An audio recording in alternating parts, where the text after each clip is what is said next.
네, 진짜 공정과 상식을 찾아가려 애쓰는 방송입니다. 시민언론 열린공감 7월 첫째 주 미디어 비평 시작하겠습니다. 함께 하실 분들부터 소개할 텐데요. 오늘도 김두일 작가님 모셨습니다. 안녕하세요. 네, 안녕하세요. 네. 김두일 작가입니다. 네, 이 모자는 색색별로 있는 거예요? 아니요, 현재로서는 블랙 앤 화이트. 아, 블랙 앤 화이트. 오직 두 가지만 있습니다. 오직 두 가지만. 하지만 이 로고 자체가 이제 정천수 TV가 생각난다고 빨리 바꾸라는 민원이 있는데 네. 오늘은 제가 또 흰 옷을 입고 와서 어쩔 수 없이 한 번 더 여러분들이 싫어하는 모자를 쓰고 왔지만 조만간 저희 시민언론 열린공감의 새로운 로고와 BI가 만들어지면 그에 맞춰갖고 새로운 모자가 나올 것이다 라고 예고 말씀을 미리 드리겠습니다. 네, 아니 깔맞춤을 하고 오셔가지고 또 이렇게 눈에 원래 띄었습니다. 촌스러운 사람들이 깔맞춤을 하죠. 아유, 뭐 이 네. 정도는 해주셔야 또 우리가 패션의 완성을 또. 감사합니다. 네. 네, 그리고 오늘도 허재환 기자님 모셨습니다. 안녕하세요. 네, 안녕하세요. 네. 매번 이렇게 언론 개혁을 위해서 밤잠 못 주무시고 이렇게 또 텔레비전 앞에 앉아 계신 우리 시민공감, 시청자 여러분들 또 뵙게 돼서 반갑습니다. 오늘은 패션에 제가 일부러 신경 썼어요. 쓰신 왜냐하면 것 같아요. 오늘 우리 이제 굉장히 높은 어르신께서 네. 바지 패션에 신경을 못 쓰신 게 굉장히 크게 화제가 되는 그게 혹시 바람에 쓰신 그러니까 저는 오늘은 저는 좀 내 패션을 신경 쓰고 왔습니다. 저는 요즘에 혹시 바지 거꾸로 입진 않으셨죠? 화재현 기자님. 그 보여드릴 수도 없고. 보여드릴 수도 없고. 아무튼 네. 아니 우리 네. 시민언론 열린공감 그 시청자분들은 방송 중에 웃는 거 별로 안 좋아하시긴 하더라고요. 네. 평안함보다는. 근데 네. 저는 요즘에 어떤 생각을 갖고 있냐면요. 웃으면서 견뎌야 된다. 웃으면서. 웃으면서 견뎌야 된다. 근데 그러네요. 정말 그분이 큰 웃음을 자꾸 주세요. 예. 바지 사진 좀 한번 좀 있으면, 저 사진이네요. 저게 저희가 뭐 포토샵으로 누군가 손을 댄 게 아니고, 네. 그 신문에 올라와 있는 원본 사진입니다. 아무리 봐도 저 바지는 지퍼가 안 보여요, 제 눈에는요. 저도 안 보여요. 네, 권 기자님 눈에도 안 보이면 아무래도 저보다 더 매의 눈으로 보실 텐데 안 보인다 그러면 정말 저거는 거꾸로 입은 건데 아니, 설마. 바지가 잘못될 리는 없잖아요. 바지가. 저게 지금 저게 이렇게 새로운 어떤 21세기형 패션인가요? 그러니까 왜냐하면 그 상의는 양복이고 네. 하의는 한복일 수 있잖아요. 네. 한복은 그게 없거든, 자크가. 네. 근데 21세기 포스트 모더니즘을 뛰어넘는 뭔가 새로운 형태의 패션인가요, 혹시? 90년대에 밑에는 한복 아니야, 저거? 힙합을 하는 이제 몇몇 가수들은 청바지를 거꾸로 입고 나오는 그 힙합을 하는 친구들은 있었습니다. 근데 민망합니다, 진짜. 양복을 거꾸로 입는 상황에 대해서는 이제 몇 가지를 추론할 수가 있죠. 네. 첫 번째, 노방이 들었다. 두 번째, 술이 취했다. 세 번째, 천공스승이 그렇게 입으라고 했다. 네 번째, 옷 자체가 지퍼가 뒤에 달렸다. 네. 그중에 어떤 걸지는 저로서는 지금 상상이 가지가 않습니다.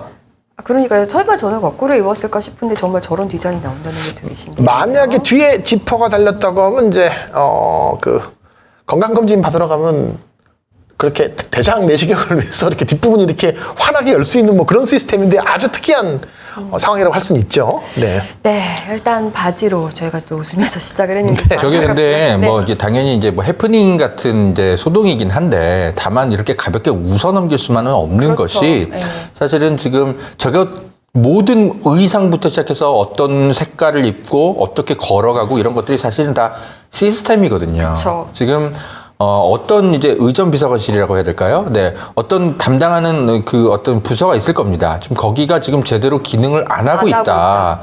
그런 것을 보여주기 때문에 지금 저런 아주 사소한 곳에 구멍이 나는 것부터 시작해서 나라의 곳곳에서 여러 가지 시스템의 구멍들이 나기 시작하는 것들을 사실 정황적으로 지금 발견하게 되는 거거든요. 그래서 웃고 있지만 사실은 저게 절대 가볍게 넘겨서는 사실은 안 되는 현장이죠. 언론에서 모르겠습니다. 저건 취재를 해야 됩니다. 네. 저거는 이제 제가 만약에 의전 담당 비서관이라 할지라도요. 네. 대통령 각하 바지를 거꾸로 입었는지 제가 확인을 해야겠습니다. 그러진 않잖아요. 일반적으로 그래서 모르겠습니다. 아니 근데 해야 해야 되는 자리 아닌가요? 얘기를 잘 그래도 못하지 않을까 싶기도 하고. 대통령을 모시는 자리고 우리 국가의 얼굴이지 않습니까? 그래서 어떤 식으로든 바로 직언을 해서 뭐 잘못 입고 있으면 바로 고쳐야죠. 아니 우리 내조를 네. 열심히 하신다고 했던 우리 건희.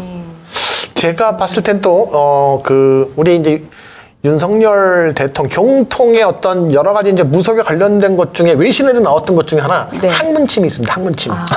항문침을 이제 수월하게 이제 지퍼를 열고서 이제 뭐 이렇게 그 좀 신성하게 이렇게 네. 시간이 없으니까 약식으로 빨리 이제 뭐 그런 또 상상력을 한번 동원해 봅니다. 네. 네.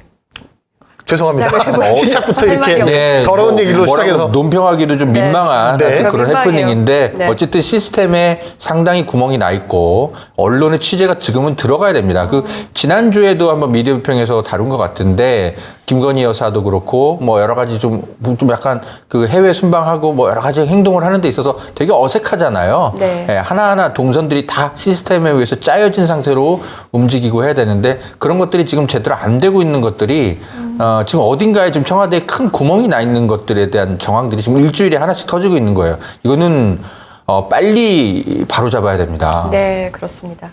볼게요. 네, 오늘은 또 이렇게 썸네일을 좋아 빠르게가 네, 국정농단 시즌2로 잡아오셨고. 국정농단 시즌2가 된 이유는 뭐겠습니까? 시즌1이 저희는 이제 이미 겪어봤기 때문에 그렇죠. 네, 시즌2가 시작되었다고 지금 저희는 보는 거죠. 예. 네.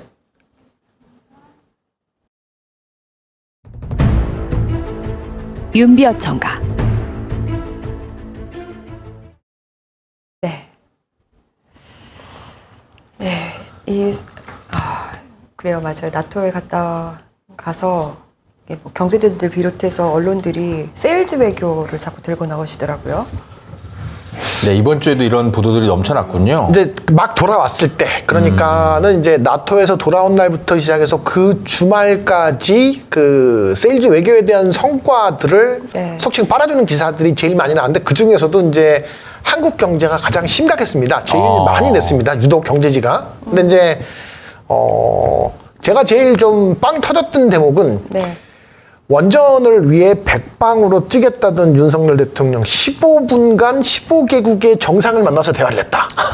15분간 15개국. 이거는 거의 뭐 나뭇잎 하나로 거의 뭐 한강을 도화한 무슨 뭐 달마대사 수준인 거죠. 예. 그 15개국, 네. 15개국의 정상들이 이렇게 일렬로 쫙 서갖고서 윤석열이 한마디씩만 하고 지나가도 그 15분 네. 동안 15개국 정상을 만나서 얘기가 힘들 텐데 어떻게 이런 기사를 썼을까. 이건 말도 안 되게, 근데 제목에서는 이렇게 숨가쁘게 열심히 일한 것처럼 또. 네. 이렇게 자, 여기서 이제 원전 외교라는 것을 이제 뒤에 가서 제가 이제 왜 이 제목이 황당한 건지를 제가 또 설명을 아마 네. 할 겁니다. 그리고 또 밑에도 있죠. 그 한국경제. 한국의 첫 셀럽 영부인 김건희. 저희가 늘씬한 키에 예쁜 외모는 셀럽의 필요 조건일 뿐. 네. 네. 못 볼 거 본 것 같습니다. 충격적이죠. 네. 네. 어쨌든 이런 셀럽 영부인이라는 것은 저희가 지난주에 한번 나토에 대한 굉장히 자세한 내용을 했지만은 항상 겉도는 모습이었잖아요. 윤석열 대통령이나 김건희 씨는 항상 늘 그 정상들과 같이 있지 못하고 겉도는 모습이었는데, 첫 셀럽 영부인이라는 저렇게 낯간지러운 또, 헤드라인을 잡아준 한국경제. 저는 정말 감탄합니다, 요즘. 어떻게 하면 셀럽이란 표현을 이렇게 함부로 언론이 붙일 수 있을까요? 이게 사회적 물의를 일으키면 셀럽이 됩니까? 그런가 보네요. 그러니까 김건희 씨가 마케팅? 네. 김건희 씨가 우리 사회에 이제 유명해진 것은 사회적 물의를 일으킨 것들이 확인되면서 네. 뭐 학력 위조부터 시작해서 그래서 유명해진 것밖에 없잖아요. 그렇죠. 그리고 윤석열 대통령의 부인이라는 것 빼고 아무것도 없는 건데 근데 왜 셀럽이죠? 그러니까 그냥 사회적 물의를 일으켜서 막 소동이 일어나고 언론의 주목을 받으면 그냥 셀럽이 되는 겁니까? 왜 셀럽인지 어떤 분이 A4 용지 몇 장에 걸쳐서 저한테 써주셔서 A4 용지 보고서. 제가 이걸 보면서 좀 궁금한 게 있었어요, 여러분. 잘 네. 보세요. 와. 자, 여기 지금 두 번째 페이지 열째 줄에 빨간색으로 표시한 이 부분 좀 설명 좀 해주시기 바라겠습니다. 어디서 많이 보던 대자비 네, 어떤 현상인데? 내용인가요? 진짜 엄청난데? 설명 좀 해주세요, 재현 기자님. 야. 이 보세요. 열째 줄에 지금 빨간색 체크한 부분, 이 부분. 기자들은 아무 설명을 하면 안 됩니다, 요즘은. 셀럽. 그냥 보도만. 네. 그 리포터 정말 그냥 좋다. 찬양. 네. 찬양. 정말 철저한 자료 준비. 네, 완벽한 완벽한 자료 자료 준비. 준비. 착한 사람 눈에만 보이는 네. 거예요. 권재현 기자님 언제 이렇게 정말 이런 자료를 준비해왔대? 숨가쁜 자료 준비. 숨가쁜 자료 준비. 숨가쁜 자료 준비. 장난 아니지 않습니까? 네. 대단합니다. 역시 네. 언론은 항상 이렇게만 보도하고 끝납니다. 네. 네. 야. 네. 권 기자님의 준비와 옆에 있는 허재영 기자의 보도까지 정말 완벽한 모습이었습니다, 진짜. 네. 여러분 소화 빠르게 가겠습니다. 얼마나 요즘 살기 네. 힘드십니까? 스트레스 많이 받으시죠? 조금 있다가 이제 조중동 계속 기사 보셔야 되면서 네. 화를 내셔야 됩니다. 네, 그래서 웃으세요. 저희가 네. 잠깐 마음을 풀어드린 거고요. 아, 권지영 기자님의 연기력은 네, 정말 열린 공감에 앞으로 보배가 되실 겁니다. 아이고, 네, 열심히 하겠습니다.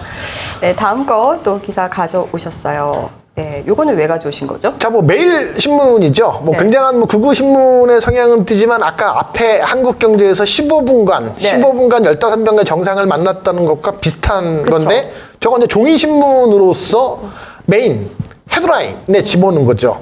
경제와 안보를 다 잡은 윤 대통령 나토 세일즈라고 했잖아요. 뭘 잡은 거예요? 근데 경제와 안보를 잡았다고요? 예, 뭐 잡았다고 하는데 네. 제가 이제 좌측에 하나 이제 최근 기사를 또 하나 또 붙인 거죠. 네. 대우조선 한 달 만에 러시아 LNG선 또 계약 해지라는 이야기. 네.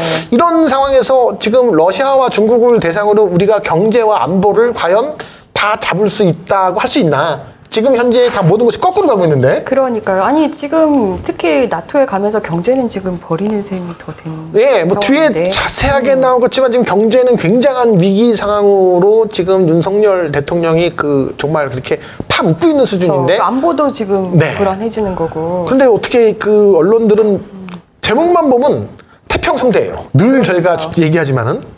왜 이러신지 모르겠습니다. 놀리는 건가? 네. 잠깐. 네, 다음은 13년 만에 원전 수출, 러시아 변수의 무산 위기. 네, 저것도 아마 그 경제 뉴스에 나온 건데요. 예. 아까 맨 앞에 그 보면은 원전을 수출하러 갔다고 했어요. 나토에 예. 간 이유가 윤석열 대통령은 원전을 수출하러 간 거예요. 예. 근데 정작 이 지금 윤석열 대통령이 러시아를 제재하겠다라는 가서 이야기를 이제 같이 러시아한테 책임을 묻겠다고 했죠. 그 결과 지금 러시아가 그 이집트의 원전을 약 30억 불 정도를 수주를 했고 거기에 같이 하는 파트너로서 대한민국의 한수원을 단독으로 같이 협상을 했는데 우선 협상자로.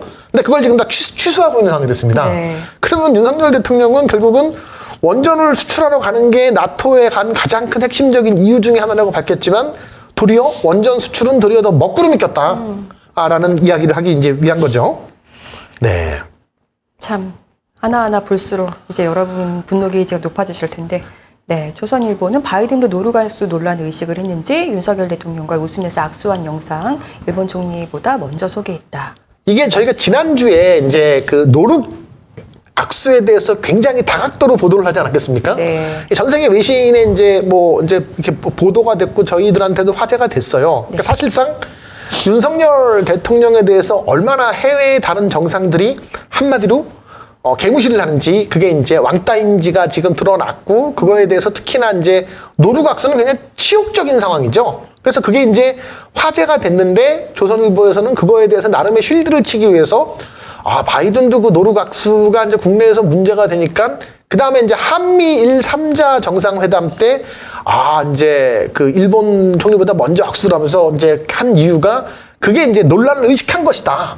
뭐 나름 이렇게 윤석열 대통령을 그렇게 이제 배려한 것이고 국내의 논란을 의식해서 일부러 친한 척한 것이다. 네. 그런 식의 이제 쉴드성 기사를 쓴 거예요. 조선일보가. 네. 그래서 제가 궁금해서 해외에서는 그러면 이런 사태를 어떻게 보는지 제가 그냥 쭉쭉 훑어봤습니다. 해외 언론들을 좀 이렇게 스크린해 오셨군요. 네, 해외 언론들만 제가 스크린해 왔습니다. 이건 뭐 굳이 저희가 해외 이렇게 외국어를 할 줄 몰라도 딱 내용을 보면 납득이 될 만한 내용입니다. 딱 저걸 조금만 좀 더 확대를 시켜주면 그냥 완전 무시.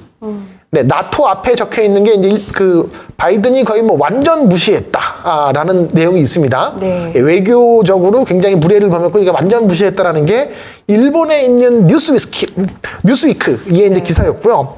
뭐 그 다음 것들을 봐도 진짜 창피하다. 네, 대동소이합니다. 네. 예, 좌측에 있는 거는 중국 언론, 우측에 있는 것은 프랑스 언론인데 네. 그 내용 자체도 지금 똑같습니다. 결국은 뭐 이제 그렇게 그 바이든의 노룩 악수 때문에 한국의 이제 네티즌들은 그 상황에 대해서 되게 부끄러워하고 있다라는 어떤 게 화제가 됐다라는 내용들이 지금 전 세계 언론에 다 앞다투어서 보도하는 내용들이 이제 된 거죠. 좌측에는 중국 언론이고 우측에는 프랑스 언론입니다. 다음 걸 보면 또 있습니다. 네. 네. 심지어 프랑스 언론, 좌측에 있는 건 프랑스 언론이고 우측에 있는 것은 베트남 언론입니다. 네. 거의 다 사진 자체가 다 똑같잖아요. 그러니까 정확하게 완벽한 노룩 악수를 하는 것들을 다 그렇게 이제 다 기사화했네요. 다 기사화했고 그걸 사진으로 실으면서 그거에 대해서 약간의 좀 이렇게 조롱성, 그러니까 뭐 논조 자체가 약간의 좀 그렇게 좀 야, 한국 이렇게 무시를 당한다. 그게 한국에서 되게 부끄러워한다. 그런 논조의 기사들이 쭉 나오는 거, 예, 부끄러움은 저희의 몫인 거죠. 아, 그러네요. 부끄러움은 저희 이게 마침 또 공교롭게도 기자들이 딱 그 한 화면에 딱 담기 좋은 여러 가지 그 상징적인 제스처부터 표정과 온갖 상황들이 그러니까. 한 화면에 다 담기고 말았어요. 그래서 사실 이게 이제 네티즌들이 뭐 짤로 만들기로도 좋지만 기자의 눈으로 봐도 저것은 국제 역학관계의 변화 그리고 한국 대통령이 이제 바뀌면서 벌어지는 여러 가지 해프닝들 그런 것들을 상징적으로 분석해서 기사로 전달하기 너무 좋은 사진이 찍혀버린 거죠. 그래서 윤석열 대통령에게도 불행이고 우리 국민에게도 불행이지만 하필이면 그냥 해프닝처럼 지나갈 수도 있는 찰나의 그 사진일 수는 있겠으나 그런데 국제 역학 관계상 저 사진이 굉장히 시사하는 깊이 바가 분석될 있어요. 수밖에 없는 네. 너무나 불행스럽죠. 근데 이거는 어쨌든 불행이걸 뭘 떠나서 어쨌든 윤석열 대통령이 얼마나 준비 없이 저기를 가는 바람에 이런 일들이 계속 벌어지는 것이기 때문에 사실은 다 모두 이제 대통령실이 함께 이제 좀 곱씹어 봐야 될 일입니다. 이게 부끄러움도 부끄러움인데 정말 말씀하신 대로 좀 반성을 해야 될 사안인 그렇습니다. 그러니까 사실 어떤 이제 예를 들면 이제 그런 것들도 다 준비한다고 전 들었거든요. 그러니까 어떤 정상을 만나서 어떻게 지나갈 때 오른손으로 악수하는지 뭐 왼손으로 악수하는지 뭐 이런 것부터 포함해서 다 이제 그 준비를 해서 알려준다고 저는 들었어요. 네. 걸음걸이까지도 다. 비서관들이 네. 다 미리 다 세팅된 거를 다 확인해서 알려주거든요. 근데 지금 대통령이 순간적으로 잠깐 이렇게 벌어진 어떤 해프닝에 대해서 입을 좀 다물지 못해 굉장히 어색한 표정으로 어찌해야 할 바를 모르는 거잖아요. 저거는 어떤 보고도 받지 못했다라는 거예요, 사전에. 이런 식의 돌발 상황이 벌어질 것에 대해서 준비도 안 돼 있고. 그러니까 윤석열 대통령의 표정에서 그대로 드러나 버린 거죠. 이거는 지금 이거 또 다시 얘기하겠지만 이건 지금 순방 과정에서 비서관실에 구멍이 나 있었던 겁니다. 시스템의 구멍이에요. 외교 참사죠. 그렇습니다. 그러게요. 참. 계속 가보면 아이고 나토서 주목받은 김건 언제 주목을 받았죠? 배우자에게 지지율 반전 계기 될까? 저는 이제 이게 정말 빨아주려면 이 정도 영혼 없이 빨아줘야 되는구나. 나토에서 김건희 씨가 주목을 받았는 다른 김건희 씨가 있었나? 잠시 그러게요. 생각해보면. 혹시 뭐 이건희로 착각을 했나? 뭐 근데 그런 생각이 들 정도로 지난주에 저희가 두 대통령 부부에 대한 동선을 저희가 완벽하게 조명을 해드렸는데 항상 두 사람들 겉도는 모습이었어요. 같이 그 주류에 끼지 못하고 방금 뭐 이제 바이든의 노루각수도 그렇지만은 뭐 그 이후에 미술관 가는 것도 같이 거기 끼지 못했고 김건희 씨도 배우자들이 같이 걸어가는데 항상 늘 사진상에도 사실 우리가 어디 빼꼼이 있었었는지 이 정면 사진으로는 나오지도 않았고 네. 그런 상황이었잖아요. 근데 어떻게 국내 언론에서는 나토에서 주목을 받았다라는 헤드라인을 쓸 수가 있을까요? 그런 거짓말을 저희가 지금 그런 것들을 다 이미 외신을 통해서 혹은 해외에 올라오는 어떤 방송 보도를 통해서 다 이미 확인을 했는데 혹은 SNS를 통해서 확인을 했는데 왜 그런 뻔한 거짓말들은 언론을 하는 것인가? 그리고 그러니까요. 지지율 반전의 계기가 될까? 이 대목은 정말 빵 터졌어요. 그래서 제가 너무 궁금해서 나토에서 주목받은 김건희 여사 배우자 외교까지는 그래 너희들 뭐 기자들의 희망사항이라고 치자. 그러면은 진짜 지지율 반전의 계기가 됐는지는 우리가 금방 팩트 체크가 가능하잖아요. 가능하잖아요. 네. 짜잔. 짜잔. 보시면 네, 이게 이제 갔다 온 그 주말에서 주초까지의 상황입니다. 완벽한 윤석열 대통령 국정 지지도 데드크로스가 모든 여론조사 기관에서 다 그러니까 뭐 많이 나느냐 적게 나느냐에 대한 차이만 있지 기본적으로 다 부정이 50%씩 넘어가는 상황들이 되어버렸다. 결국은 그러면은 지금 후속 기사를 쓰셔야죠. 그러니까. 배우자 외교 지지율 반전 계기 될까? 도리어 역효과가 났다. 뭐 그런 식의 이제 그 후속 기사를 써야 되는 거 아니겠습니까? 아니 근데 이제 기자들이 원래 예측 기사를 쓸 수는 있는데 사실 이런 예측을 한다는 것 자체가 저는 이 상황에서 너무 웃기거든요. 네. 어떻게 보세요? 이게 어떻게 이런 제목이 뽑혔을 수 있을까? 그러니까 이게 참 이게 이제 취재가 이제 바탕이 돼 있어야 됩니다. 그러니까 이게 뭐 어쨌든 이제 기자들이 이제 예측은 할 수 있는데, 그렇죠. 예측은 할수 있죠. 그렇다 하더라도 이제 자신의 이제 예측이 맞았음을 증명하는 이제 내용들이 기사 안에 들어가 있어야 되는데 나토에서 주목받았다라는 팩트가 기사 안에 없거든요. 그쵸. 없죠. 그러니까 그냥 국내에서만 화제가 됐을 뿐이죠. 나토 이게 뭐 기타 행사에서 뭐 이제 영부인들과의 행사들 그런 것들이 이제 사진으로 조금 화제가 됐을 뿐인 것이지 나토에서 진지하게 정상들 간에 김건희 씨가 주목받은 것은 어떤 언론에서도 확인되지 않거든요. 네. 근데 저렇게 나토에서 주목받았다라고 기사를 한국일보 김은영 기자가 쓰고 싶었다면 기사 안에 그 내용을 썼어야죠. 근데 이런 식으로 그냥 본인의 페이스북 그냥 쓰듯이 이렇게 중요한 신문상의 지면을 이렇게 썼다라는 거는 이게 댓글도 근데 3천 몇 개가 달렸네요. 왜냐하면 다 똑같은 생각을 한 거죠. 이불킥하고 있을 것 네. 이불킥이나 하면 다행입니다 기자가. 네. 지지율 반전의 계기가 될까 썼지만 전혀 거꾸로의 효과가 나왔고 뭐 그 다음 장면을 보면 요건 오늘 나온 겁니다. 오늘 나온 거군요. 예. 뭐 다 아시겠지만 데일리안과 데일리안이 의뢰한 여론조사 공정이라는 것은 그 이름과 달리 전혀 공정하지 않은 것으로 이렇게 공적인 곳이죠. 네, 유명한 곳인데 심지어 데일리안이라는 매체와 공정에서 조사한 저 결과조차도 지금 윤석열 대통령에 대한 국정수행 평가가 53%에 육박하는 수준. 현재 지금 윤석열 대통령의 취임은 아직도 2개월이 지나지 2달이 지나지 않았습니다. 네. 그런데 지금 2달이 되기 전에 부정평가가 53%까지 가게 된 것은 네. 역대급이죠. 예, 전무후무한 결과, 지금 어떤 새로운 전무후무한 지평선을 지금 우리의 네. 경통권에는 만들어가고 있는 것이다. 그러니까 이거는 뭐 정말 공정도 어쩔 수 없었나 봅니다. 네, 공정조차 공정도 쉴드가 어쩔 수 불가능한 없었는데. 어떤 그런 결과였다. 사실 이 상황에서는 저는 매우 잘하고 있다 25% 나오는 게 더 신기한 것 같긴 합니다. 저분들은 뭐 나라를 팔아먹어도 아베를 찍는. 네. 다음은 노란 블라우스 하늘색 치마 김건희 여사 우크라룩 입고 시장 갔다. 저게 이제 뭐 뒤에 좀 약간의 사연을 더 이제 소개를 할 텐데. 네. 자, 여기 이제 마지막 날 뭐 이제 크로아티아 대통령 부인이 차담회를 마련했는데 그거를 이제 취소하고 뭐 간 곳이 저렇게 이제 한인 마트였어요. 네. 왜 저는 스페인까지 가서 나토까지 가서 평범한 시장에 있는 한인 마트를 가야 됐는지 저는 잘 납득은 안 됩니다. 근데 이제 또 그걸 나름 또 조선일보에서는 칭송하기 위해서 하늘색 치마와 뭐 노란 블라우스를 입은 김건희는 이렇게 우크라이나 룩을 입고 갔다. 그러면서 마치 이제 그 의미를 부여했죠. 근데 제가 이제 친절하게 오른쪽에 우크라이나 국기를 달아놨지 않았겠습니까? 이게 위아래가 바뀌었어요. 그러니까. 그럼 제 조선일보는 저걸 만약에 우크라이나 국기를 거꾸로 옷을 입었다고 했는데 저렇게 했다 그러면 그건 왜곡인 거고요. 모르고 했다고 하면 너무 한심한 거고 어느 쪽이 됐던 조선일보는 쉴드가 불가능한 상태인 거죠. 네, 저건 좀 심했어요, 좀. 그러게요. 아 정말 각답을 칠 게 없어가지고 이건 정말 억지 수준이네요. 네. 네. 자, 그런데 이제 네. 또 조 중에 굉장히 또 이제 지금 저 기사에 이어진 부분입니다. 예. 이날 원래 그 스페인 왕실이 주관한 배우자 프로그램의 왕립 오페라 극장을 방문하고 이제 크로아티아 대통령 부인과 차담회를 할 예정이었으나 두 개 일정 모두가 취소가 됐다. 그러면서 그 이유는 뭐 이제 그 윤석열 대통령실은 크로아티아 대통령이 국내 문제로 조기 귀국하면서 취소가 됐다고 설명을 했는데 네. 저 밑에 있는 사진은 대통령의 퍼스트 레이디들이 다 그 왕립 오페라 극장에 다 모인 거예요. 모였어요.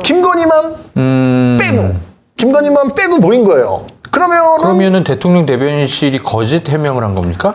그렇죠. 대통령 대변인실이 뭔가 이제 잘못된 정보를 줬다라고밖에. 왜냐하면 저 밑에 있는 사진 자체가 그 크로아티아 대통령이 본인의 SNS에 올린 거예요. 네, 본인의 SNS에 올린 거기 때문에 사실이고 저기에 나와 있는 분들이 다 그 대통령 그 나토에 네. 참석한 그 부인들이 맞고 혹은 뭐 퍼스트 젠틀맨들이 맞고요. 저 중에서 이제 가운데 빨간색 바지 정장을 입으신 분이 크로아티아 대통령 부인 맞습니다. 그러니까 그 왕따를 당한 건가요? 네, 그래서 저는 그러면은 이게 대통령실에서 그렇게 국내 문제로 조기 귀국하면서 취소가 됐다라고 설명을 했으면 그게 크로아티아 대통령 부인이 저런 SNS를 올렸으면 저는 이제 오보인 거잖아요. 자신들이 결과적으로. 그게 대통령실에서 잘못된 정보를 줬건 어쨌든 네. 결과적으로 모든 언론들이 다 오보를 냈는데 문제는 단 한 군데도 그걸 정정한 곳이 없었어요. 그리고 그게 뭐 지금 이렇게 사진이 찍혔는데 그게 어떻게 됐느냐 라는 확인을 그 어떤 기자도 하지 않았는데 그래서 이걸 어떻게 확인을 해야지? 그리고 이제 그 다음 페이지를 한번 보여주시겠습니까? 네. 예, 저기 있는 그 개인 이제 뭐 조모 별리사인 분인데 제 페이스북 친구인데 네. 저분이 평상시 알고 지내던 크로아티아 기자한테 직접 메일을 보낸 겁니다. 직접 메일을 보내서 네. 국내에서는 이제 이런 식으로 뭐 차담의 약속이 있었는데 니네 무슨 뭐 이슈가 있어갖고 대통령이 갔다며 근데 그 오페라 어떻게 된 거냐? 어떻게 된 거냐 아무튼 물어본 거예요. 네. 그랬더니 그 답변이 밑에 이제 영어로 온 거예요. 네. 그러니까는 원래 차담의 약속이 있긴 했지만 오페라 프로그램에 이제 자기네 영부인은 참석했는데 이제 우리 영부인은 참석하지 않았으니까 일단 거기서 이제 파토가 난 거고 네. 그 다음에 이제 오페라 프로그램이 예정보다 늦게 끝났기 때문에 차담회를 뭐 취소한 것이다. 그러면 이거는 이제 사실관계가 어쨌든 그 뭐 비행기를 타고 일단 간 것도 아니고 네. 차담회 취소가 된 건 맞지만 그게 앞에 이제 오페라에 관련된 여러 가지 내용들이 있었기 때문에 그걸 뭐 둘 다 취소가 됐다라고 그렇게 그냥 언론들이 다 오보를 냈으면 정정을 하려는 시도를 했어야 되는데 지금 그 우크라이나 룩과 저 차담회 취소에 대한 기사가 제가 알기로 한 40-50군데 나왔는데 단 한 군데도 정정을 한 곳이 없습니다. 지금 이제 뭐 영어를 이제 급히 이제 읽어보니까 네. 그거네요. 이제 이게 오페라 프로그램이 이제 끝난 다음에 사실은 이제 예정은 되어 있었지만 예정은 되어 있었죠. 오페라가 좀 길어졌고 네. 그래서 근데 이제 그 차담회까지 하고 가면 이제 비행기 네. 예약 시간 이런 것들 때문에 스케줄이 이제 픽스돼 있어서 그래서 이제 취소를 할 수밖에 없었다. 뭐 이런 취지로 이제 네. 외국 이제 우크라이나 크로아티아 기자가 확인해서 네. 이제 한국의 어떤 이제 개인 네티즌이죠. 그냥 개인 네티즌에게 이거를 정확하게 알려줬고, 그러니까 이분이 이제 기자랑 그 크로아티아의 어떤 기자랑 소통이 된 거군요. 네, 크로아티아 기자한테 직접 물어본 거서 그럼 기자가 내가 한번 대통령궁에 물어볼게. 그래서 직접 그 크로아티아 대통령궁에 확인을 한 다음에 저 조모 씨한테 알려준 겁니다. 네. 어쨌든 이게 왜 왜 이제 차담회가 취소됐는지와 관련해서는 어쨌든 이제 국가 대 국가 간의 어떤 행사이기 때문에 굉장히 디테일한 부분들까지 세심하게 언론들이 정확하게 보도를 해야 됩니다. 안 그러면 이제 외교적인 어떤 관례, 결례, 이런 논란도 있을 수 있기 때문에 이런 부분들은 취재를 굉장히 잘해야 됩니다. 근데 일단은 대통령실의 해명과는 지금 다른 크로아티아 이제 그 영부인 정상들 간의 지금 일정들이 지금 확인이 됐기 때문에 이런 부분들은 이제 오늘에서라도 좀 기자들이 좀 확인을 해서 정확하게 대통령실에 이런 부분들을 물어봐야죠. 그리고 역시 또 계속 말씀드리게 됩니다만 대통령실에 지금 어딘가에 지금 구멍이 나 있는 것 같아요. 지금 홍보부서도 그렇고, 그리고 어떤 영부인의 어떤 일정들을 관련해서 뭐가 변경되고 이런 것들을 확인하는 부서도 그렇고, 지금 다 어딘가에 지금 혼선이 있습니다.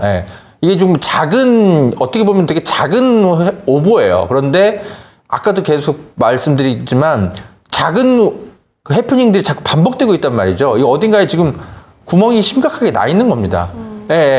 이게 지금 굉장히 심각한 거예요, 이런 것들은. 언론이 좀 관심을 갖고 취재를 해야 됩니다. 그래도 이제 초반부터 이런 식이면 그 수많은 대한민국의 언론인들이 기자들이 한 명의 네티즌보다도 팩트 체크가 늦다는 것은 좀 부끄러워할 일이죠.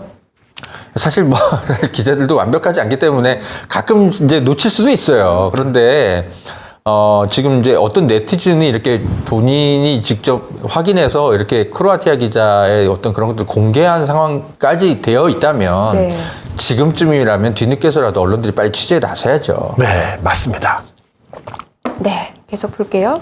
김건희 여사 첫 외교 무대, 옷깃은 항상 입에 찌 있었다. 이것도 이제 워낙 비난 여론이 나토에 대한 비난 여론이 굉장히 심하다 보니까 뭔가 띄워주는 기사를 써야 되는데 고민 끝에 나온 얘기가 여기 이제 옷깃의 한마디로 어떤 태극 문양의 브로치를 달고 다녀서 굉장히 이제 애국심 마케팅을 지금 하고 있는 거였어요. 그러니까 이건 사실은 제가 봤을 때는 각 기자들에게 아마 보냈겠죠, 김건희 씨가. 그래서 나 이런 브로치를 달고 있었는데 이게 항상 어떤 뭐 이제 뭐 애국적인 어떤 마음이 담긴 거야라고 하지 않았으면 이런 것들을 과연 그렇게 이제 기자들이 쓸 수 있었을까라는 저는 의심을 한번 해봅니다. 애국의 마음을 별로 느껴볼 수가 없어서 저희가 이런 배지가 불편한 것 같습니다. 한동훈 세계은행 방문 부정부패 범죄 대응 공조 논의했다. 그러는데요. 이게 사실은 한동훈 법무부 장관이 미국을 갔어요. 네.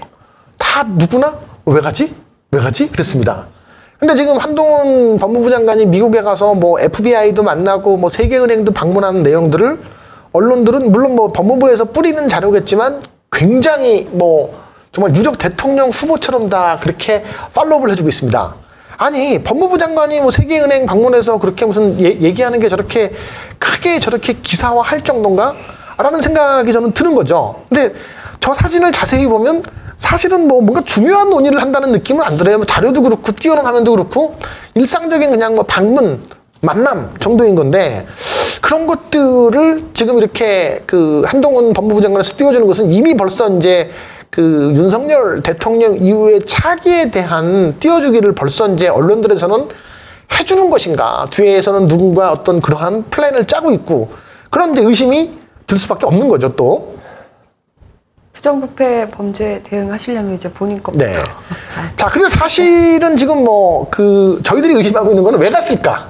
이에 대한 부분은 지난 청문회 때 저희가 쭉 보도를 했지만 한동훈 딸 알렉스의 각종 그 스펙 위조, 허위 스펙 위조, 뭐 논문도 위조, 뭐 심지어 뭐 남의 저작권을 그렇게 이제 위반한 어떤 뭐 그 아마존의 전자책까지 그렇게 퍼블리싱한 어떤 일련의 사항들을 봤을 때는 그건 미국 내에서는 굉장히 심각한 범죄 행위거든요. 그러면 네. 아마 이제 한동훈 법무부 장관이 정말 차기의 어떤 대통령 후보를 노리고 뭔가 이제 가려고 하면 그런 것들을 미리 이제 미국을 다니면서 뭐 조사해봤는데 별거 아닙니다. 혹은 뭐 진행되는 것을 좀 어느 정도 덮기 위한 일련의 그러니까 자기 자신의 어떤 뭐 수사 내지는 범죄에 대한 것을 좀 덮기 위해서 간 것이 아닌가라는 내용들이 이제 뭐 한겨레나 아니면 뭐 이제 한국일보에서도 현재 이제 미국에 있는 그 한인들이 이 문제를 갖고서 지금 미국 대학 당국에 지금 각종 메일들을 보내면서 진행이 되고 있어갖고 의심을 하고 있는 상태다라는 이야기고요. 사실 뭐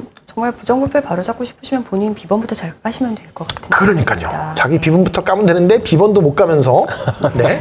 만약에 FBI나 네. 저 세계은행 이제 부정부패 뭐 무슨 팀에서 한국에서 아이폰 해제 기술이 아직 없다며 우리가 바로 전수해드릴게 만약 그러면 어떡할 뻔했어요. 왠지 그런 논의는 절대 안 하시겠죠? 그게 나였어. 딱 되는 거죠, 그게. 네. 그게 나였어가 됩니다. 네. 다음 기사입니다. 이것도 한국경제군요. 이것도 저희가 이제 지난주에 보도했던 뭐 이제 우크라이나 관련된 갑자기 그 주가가 연중 최저치를 기록한 날 뜬금없이 삼부토건이 상한가를 친 상황에 대해서 저희가 한번 보도를 했고 또 이후에 또 저희 그 시민언론 열린공감에서도 별도로 삼부토건 유니버스 시즌2라는 보도도 한번 했습니다. 네. 근데 이제 아니나 다를까 계속 또 후속. 그러니까 지금 제가 의심하고 있는 부분들은 나토에, 그러니까 뭐 윤석열이 그렇게 지금 우크라이나에 그 1조 원이나 지지를, 그러니까 그 지원을 해주고 있는 거나 이준석을 또 보낸 거나 본인도 나토에 가고 뭐 젤렌스키와 뭐 전화 통화도 하고 그렇게 뭐 국회에 연설할 기회도 주고 무기도 의외로 지원해주는 이유가 이게 삼부토건이, 그러니까 본인과 굉장히 뭐 윤석열과 밀접한 윤석열 김건희와는 뭐 뗄래야 뗄 수 없는 굉장히 중요한 관계이기 때문에 여기에 뭔가 어떤 이권을 이렇게 밀어주기 위한 것이 아닌가라는 의심들을 계속 하고 있는데 후속 기사가 나온 겁니다. 네. 원희룡이 등장을 하죠. 원희룡. 제주도를 말아먹은 주범 원희룡이 등장해서 980조 원의 우크라이나 전후 재건 사업을 참여한다. 네. 근데 우크라이나 전후 재건 사업을 하는데 왜 우크라이나 국토부 장관이 아닌 이 원희룡 대한민국의 국토부 장관이 저기 나와서 우크라이나 대사와 저렇게 악수를 하고 있을까요? 저는 저런 기사 자체가 계속해서 어떤 삼부토건의 재료를 만들어 주기 위한 혹은 정말 우크라이나 대사를 통해서라도 뭔가 이 재건 사업에 우리는 뭐 찌끄러기라도 좋으니까 제발 좀 참여하게 해주세요. 뭐 그런 것들이 아닐까라는 의심을 또 안 할 수가 없습니다. 원희룡 씨, 윤석열 깐부 남기춘 검사의 그렇죠. 회사 있잖아요. 네. 여기 또 참여하시는지 안 하는지 저희가 좀 리현 기술단이죠. 리현 기술단이죠. 네. 네. 살펴봐야 되겠네요. 저희가 지금 하고 있는 게 너무 많아요. 네. 네. 수제가 필요한 부분. 네. 다음 가보겠습니다. 기레기 본색. 자, 네. 이거는 이제 최근 기사. 그러니까 네. 뭐 7월 2일자. 그러니까 그 나토를 갔다 온 김건희 씨의 최근 이제 기사와 과거 이제 김정숙 여사가 그렇게 공격당할 때 똑같은 명품을 갖고서 언론들이 어떻게 두 영부인을 대하는가를 제가 이제 비교하기 위해서 나란히 두 개의 기사를 놨습니다. 어떤 건 눈길을 끈다, 어떤 거는 기가 막혀. 네. 이거 그러니까 그때 김정숙 여사가 이제 차고 있던 그 브로치가 까르티에라고 그때 막 몰아가면서 수천만 원짜리 브로치라고 그러면서 막 공격을 해서 이거 까르티에 아니고 그냥 되게 싼 거야. 그러니까, 몇만 원짜리야. 알고 보니까 아니었어요. 그런 해명까지 하도록 만드는 거고. 근데 반면에 지금 김건희 씨는 수천만 원짜리 무슨 명품 옷걸이 무슨 수천만 원짜리 무슨 목걸이에 뭐에 옷에 무슨 다 하고 있는데 그런 거에 대해서 단 하나도 지적을 안 해요. 그 돈이 김건희 씨 개인이 사비로 산 거냐? 이거 오른쪽 거는 제작자가 기가 막히다고 네, 하거든요. 그렇죠. 네. 그런 식으로 이렇게 왜 동일한 사안에 대해서 완벽하게 다른 잣대로 대하는가? 언론들은 도대체 그러니까 특히 여기 외교 패션.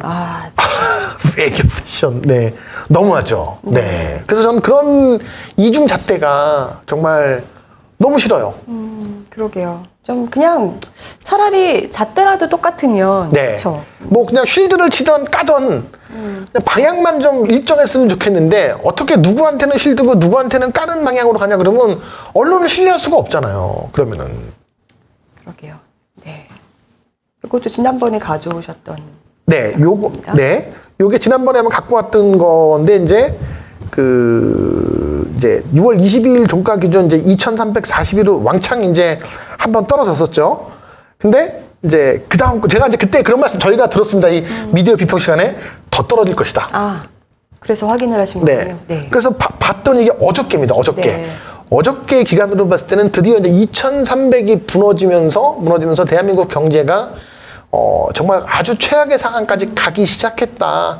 1년 8개월 내에 가장 낮은 코스피 지수를 기록을 하게 됐고, 이렇게 외국인과 기관들이 다 매도를 하면서 주가가 한마디로 엉망이 됐죠.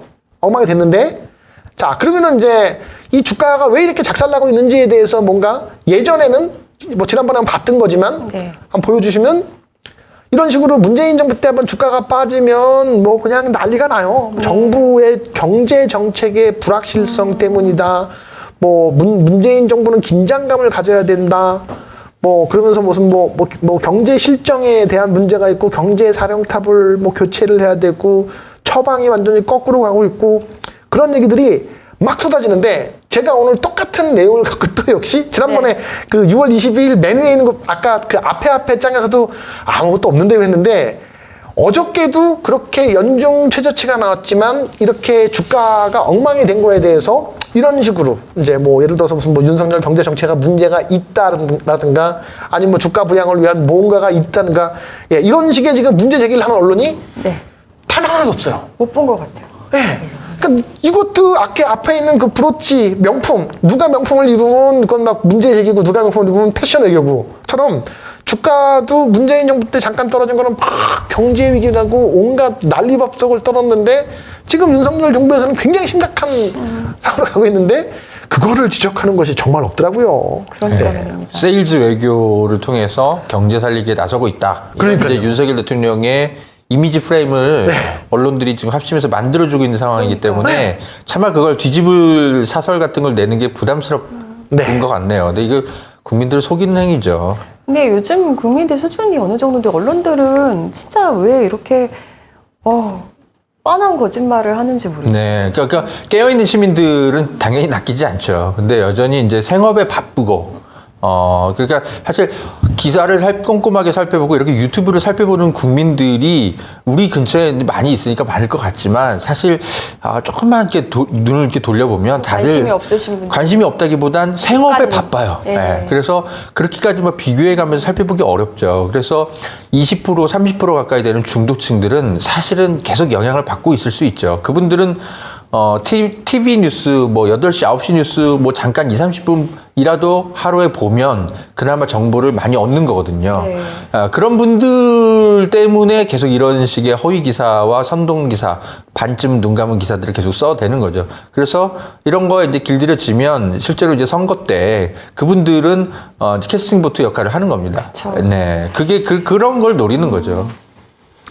그래서 가보면 자, 환율이 지금 그러니까 뭐 경제적 위기에 대한 시그널은 단 한 가지만 갖고 몰려오진 않습니다. 네. 여러 가지가 복합적이죠. 그러니까 뭐 3고 현상이라 그래서 환율이 올라가고 금리가 올라가고 그다음에 그 물가가 올라가는 3고 현상 때문에 경제가 신음을 하게 되고 반면에 주가가 떨어지게 되는 뭐 이런 식의 이제 문제가 생기는데 환율이 지금 계속해서 올라가서 그 이 외환 당국에서는 이제 그걸 막기 위해서 그러니까 지금까지는 상징적으로 1,300이 넘어가는 것을 막기 위해서 굉장히 많은 어떤 외화를 이제 달러를 사들이는 어떤 방어 정책을 펼친 결과 지금 네. 6월 달에 외환 보유고가 IMF의 권고 수준 밑으로까지 떨어진 거예요. 네. 그러니까 한 달 만에 94억 3천만 달러가 이 환율 방어 때문에 소진되는 경우 이것은 굉장히 지금 적신호가 된 거죠. 그쵸. 그리고 환율이 올라가면 당연히 뭐 물가는 더 올라갈 수밖에 없어요.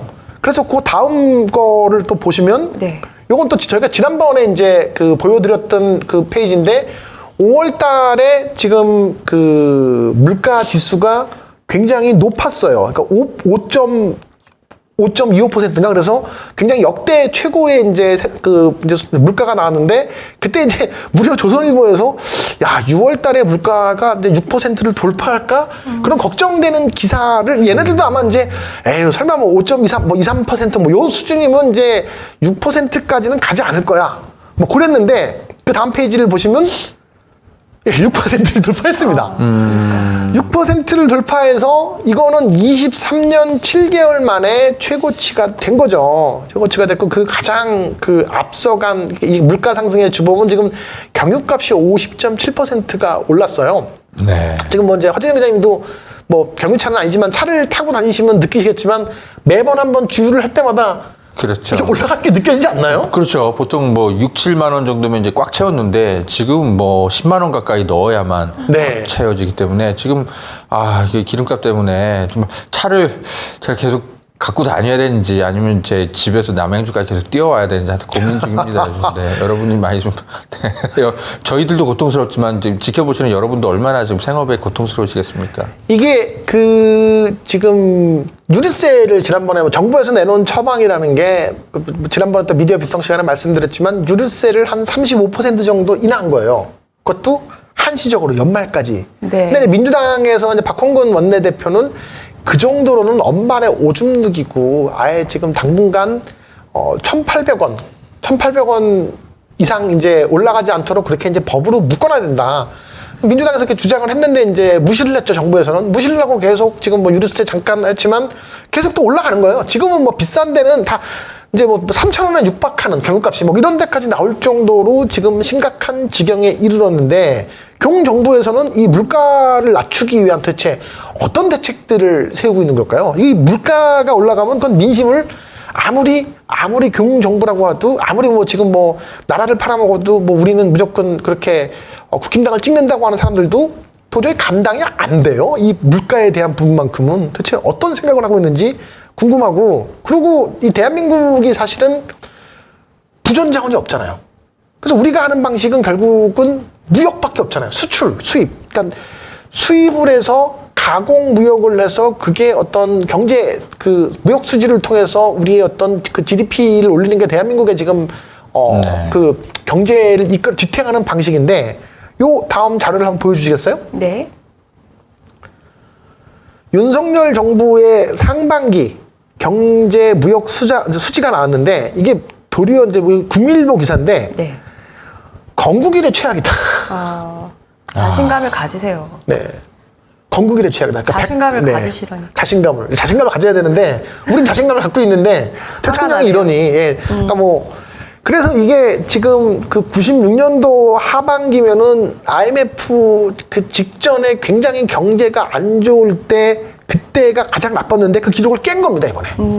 그래서 그러면 사실 대한민국이 지금 그 무역, 아까도 말씀드렸지만 무역을 통해서 먹고 사는 국가인데 환율이 올라가니까 그리고 금리가 올라가니까 당연히 외국 자본은 빠지고 외환이 당연히 그렇게 그 수입 물품이 더 올라갈 수밖에 없으면 금리도 올라가는 거고 무역 수지도 적자가 다른 거예요. 이거는 그냥 경제의 ABC인데 우리의 이제 윤석열 대통령은 이 모든 것을 다 거꾸로 가는 정책들을 만들고 있기 때문에 이렇게 더더욱 큰 어려움에 취하고 있는 것을 모르고 있는 것이다. 라는 생각이 들고요. 네. 지금 추경호 경제부총리가 지금 뭔가 이렇게 지금 전면에 나서서 지금 윤석열 대통령과 함께 뭔가 좀 대책을 빨리 좀 강구를 해야 될 텐데. 윤석열 대통령과 지금, 하면 안 될 것 같고요. 네. 그래서 언론이 지금, 네. 이제 윤석열 대통령이 자꾸 이게 지지율이 떨어지고 이러니까 지금 보도를 어떻게 해야 될지 지금 갈팡질팡하고 있는 것 같은데 지금 벌써 이제 문재인 정부였다면은 벌써 지금 경제부총리 뭐 하고 있느냐 그리고 대통령이 왜 비상경제 주재 회의 네. 뭐 이런 것들을 해서 무슨 성과를 지금 빨리 어떤 정책을 빨리 이미 내놔야 되는데 지금 뭐 하고 있느냐 이런 지금 사설과 칼럼이 지금 쏟아지고도 남을 시기인데 지금 여러분 기억나는 보도 뭐 좀 아무것도 없지 않습니까? 그러니까 보도가 다 네. 이렇게 좀 파편적으로 다 이렇게 단편적으로 지난주 따로노는 느낌. 네네네 뭐 지난주에 뭐 기름값 얼마 올랐고 이번에 또 뭐 무역 적자 얼마이고 뭐 계속 지금 뭐 이런 것만 계속 그냥 보고 있는 것 같아요. 지금 대책이 없어요. 네, 언론들이 취재를 안 하는 건지 아니면 아니 지금 대통령실이 어떤 발표도 안 하고 있으면 안 하고 있다고 지금 비판을 해야 되는 게 지금 언론의 역할인데 어떤 기사도 지금 사실 기억나는 게 없거든요. 놀랍게도 지금 허재영 기자께서 네. 말씀하신 정부의 대책들이 오늘부터 있어요? 있나요? 네, 그 대책들을 한 번씩 보겠습니다. 자, 있긴 있었군요. 자, 네. 뭐 첫 번째 대책입니다. 머리띠. 네, 첫 번째 대책은 우리 이제 찰스 형께서 이제 얘기한 겁니다. IMF 때 DJ처럼 허리띠를 조이자. 대국민 호소하자. 이게 얼마 전에 추경호 경제부총리가 그런 얘기를 한 적이 있었어요. 고물가가 지금 우리 삶에 위협을 주기 때문에 임금을 억제해야 된다. 네. 그 얘기했죠. 이거 지금 뭐 서로 상의한 건가요? 네. 그러니까 허리띠 졸라매자. 지금 안철수의 지금 이 발언이 지금 경제를 살리기 위해서 허리띠도 졸라매고 임금 억제도 하고 그러니까 국민이 각자 좀 노력을 해서 윤석열 정부 좀 도와주세요. 지금 이겁니까? 네, 그 내용이고 그리고 또 제가 자세한 기사 내용까지는 이제 일부러 텍스트를 더 여러분들 혈압이 오르실까봐 안 퍼왔는데 대한민국 국민들이 이 전기와 수도를 펑펑 쓴다. 그런 얘기 됐습니다. 우리 찰스님은 전혀 이제 기대에 어긋나는 얘기를 안 합니다. 근데 거의 뭐 미세먼지가 고등어 구이 많이 먹어서 생긴다. 이 지금 그런 수준의 분석하고 거의 쌍둥이 손가락은 되는 아직 것 안 같은데요. 자르셨네요. 손가락도 아직 안 잘랐네. 네, 이미 잘랐어야 되는데. 자, 그런데 이제 저는 묻고 싶어요.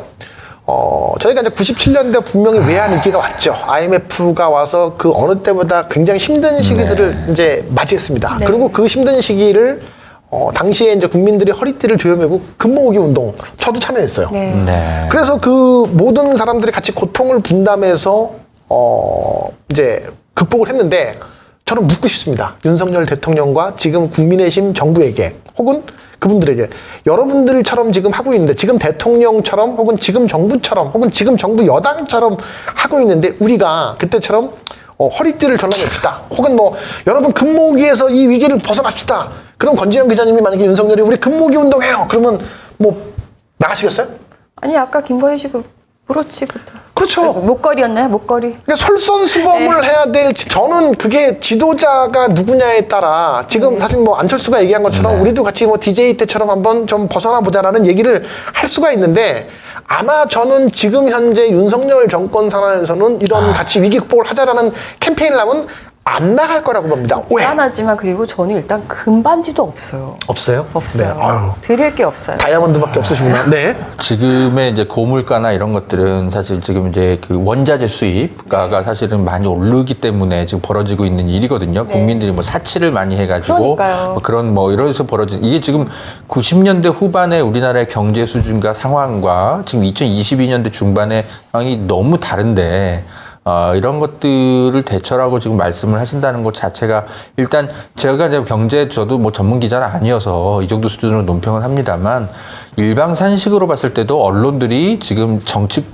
정부도 그렇고 여당인 국민의힘의 의원들도 그렇고 얼마나 아니란지가 금방 보이는데 이런 거에 대한 지금 비판과 사설, 칼럼들이 전혀 지금 나오고 있지 않다라는 것이 이 지금 언론들이 지금 경제를 함께 지금 망치고 있는 주범입니다. 그러니까. 감시 휘슬블로어들이 돼야 되는데 같이 지금 눈 감고 국민들에게 어떻게든 윤석열 지지율만 떨어지지 않도록 네, 이렇게 방어만 하고 있으니까 지금 언론이 이 경제를 함께 망치고 있는 겁니다. 이거 지금. 그러니까 아니 국민들이 지금 너무 물가도 비싸고 정말. 먹고 살기 힘들다고 하는데 허리띠를 어떻게 더 졸라매라는 말이 나옵니까? 그 열린공감 TV에서 경제 관련해서 무슨 프로그램 준비하고 있죠? 네, 7월 이거 아마- 빨리 네. 론칭하시면 안 됩니까? 이거 7월 22일 나라가 날. 걱정스러워서 더 이상 제가 네. 예. 7월 22일 날 아마 첫 번째 런칭을 할 것 같습니다. 어떤 분들이 함께 하시는지 궁금하네요. 일단은 경제학자 되게 이렇게 좀 그러니까 그 비전공자도 이해할 수 있는 어떤 경제적 상식을 전달해 줄 수 있는 어떤 경제학자님을 네. 일단 모시고서 네. 이제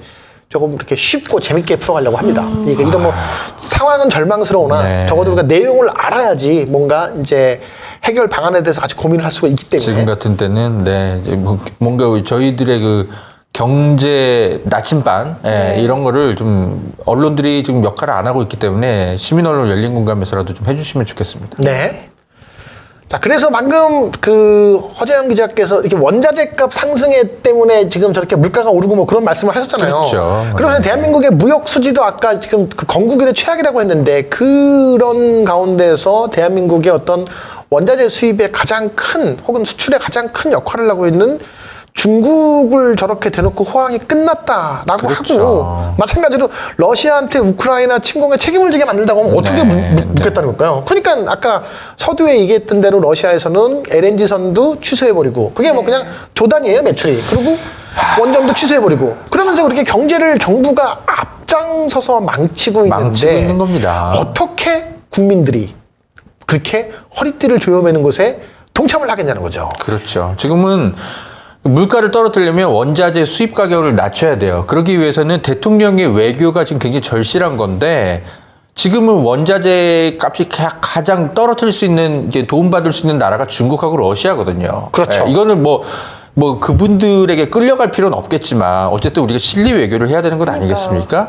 그래서 지금 대통령이 나서서 사실 중국과 러시아에 사실은 자원 해결을 해야 되는데. 네네. 자원 해결을 해야 됩니다. 맞습니다. 근데 그런 상황에서 지금 대통령이 아무런 역할을 안 하고 있으니까 원자재 값만 계속 뛰고 있고 그 국민들이 허리띠 졸라 맨다고 해서 그 원자재 값이 내려가는 것도 아닌데 우리나라의 네. 경제 시스템이 90년대 수준이 아니란 말이죠. 아무런 역할을 안 하면 도리어 좋겠는데 중국과 러시아를 적대적으로 만들고 있어갖고 네. 더 우리의 어떤 그런 원자재 수급을 더 어렵게 만들고 있고 수출 시장을 더 힘들게 만든다는 게 그게 지금 경우 정권에서 한다는 게 더 심각하다는 거죠. 저는 근데 윤석열 대통령이 이렇게 가는 거에 있어서 한 명의 개신교인으로서 너무 좀 공동책임을 느끼고 네. 있어요. 왜냐하면 지금 이렇게 러시아나 중국이랑 선거하는 거 보수교회들은 잘한다 하거든요. 아직도 그렇습니까? 네, 아직도 그래요.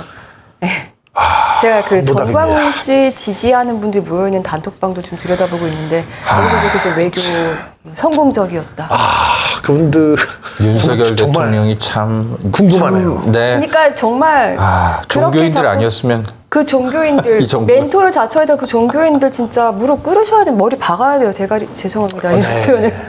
그 얼마 전에 윤석열 대통령이 나토 다녀오셨잖아요. 네. 가서 이제 뭐 하고 오셨는지 참 모르겠는데 제가 알고 있기로는 독일하고 프랑스도 유럽 여러 가지 이제 국가들의 눈치를 보면서도 어떻게든 독일하고 러시아의 사이드로 접촉을 해서 원유랑 원자재 좀 싸게 러시아. 받으려고 물밑 외교를 하고 있죠. 있는 것으로 제가 알고 있어요. 저도 어딘가에서 들었는데. 그럼 그 외신에 보면 다 나왔고요. 외신에 지금 있군요. 말씀하신 게 다 있어갖고. 그럼 지금 나토 가서 도대체 뭐 하고 오신 겁니까, 윤석열 씨는? 그러니까는 지금, 적어도 네. 독일, 프랑스는 겉으로는 뭐 이제 러시아의 우크라이나 침공에 그렇죠. 대해서 뭐 뭐라고 하지만요. 뒤에서는 이렇게 하면서 그게 이제 실리 외교인 거죠. 네. 그러니까 명분과 실리를 함께 찾아야 되는 건데, 좀 뭐 명분만 그냥 이게 덜렁게 쫓다가 지금 국민들만 지금 너무 힘든 상황인 거죠. 이거 대통령이 책임지셔야 됩니다. 그러게요. 아무튼 뭐 경제 논평은 뭐 저희도 전문가가 아니어서 이 정도로 하고 열린 공감에서 빨리 프로그램을 만들어 네. 주셔야 될 것 같습니다.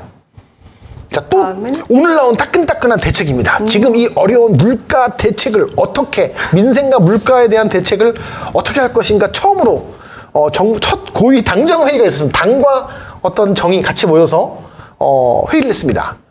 네, 뾰족한 대책은 없었답니다. 그냥 뭐 물가 대책 신속하게 집행하기로 하고서 뭐 규제 개혁 법안을 7월 중에 최우선 처리를 하겠다라고 했는데 뾰족한 대책은 없었다라고 솔직하게 써줘서 고맙네요. 서울신문. 아, 그거 참. 이거 정말 대책이 없으니까. 그냥 한마음으로 물가 잡자. 네. 윤 정부 첫 고위 당정. 이게 사실은 이제 윤석열 정부가 원하는 헤드라인이었을 텐데 네. 저렇게만 쓰기에도 너무 양심이- 아무 대책이 없어 그렇죠. 보여서 기자가 차마 네. 역사에 죄질 것 같아서 마지막 한 줄 쓰신 것 같네요. 네. 고맙네요. 근데 여기서 이제 또 중요한 시사점은 거기 이제 작은 박스에 보면 규제 개혁 법안 7월 중 최우선 처리라고 했는데 네.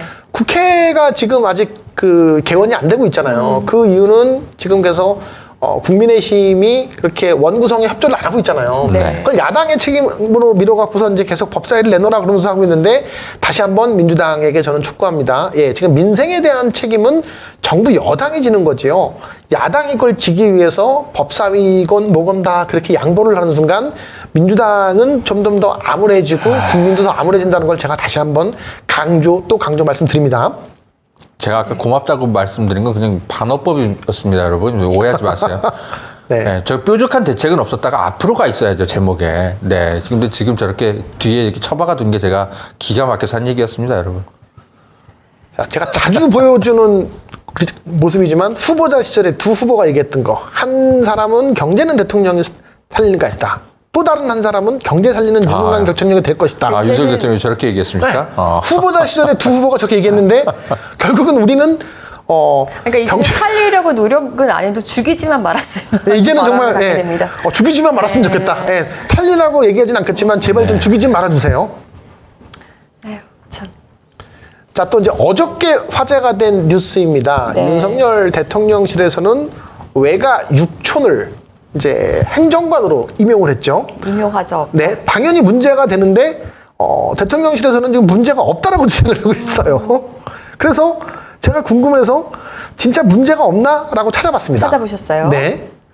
자, 일단은 그 채용된 사람은 지금 그 육촌 관계이지만 외가 육촌 관계이지만 친동생과 같이 끈적끈적한 사이라는 것을 이제 캠프 관계자들이 얘기를 했고요. 네. 근데 이제 밑에 빨간 박스에 제가 표시를 해서 여러분들이 이제 지금 보실 수 있겠지만 자, 친족 채용은 공정성 특혜 시비가 있을 수 있기 때문에 국회에서 일단은 채용 자체 4촌 이내는 채용이 금지됐고 네. 8촌 이내는 신고하도록 했다.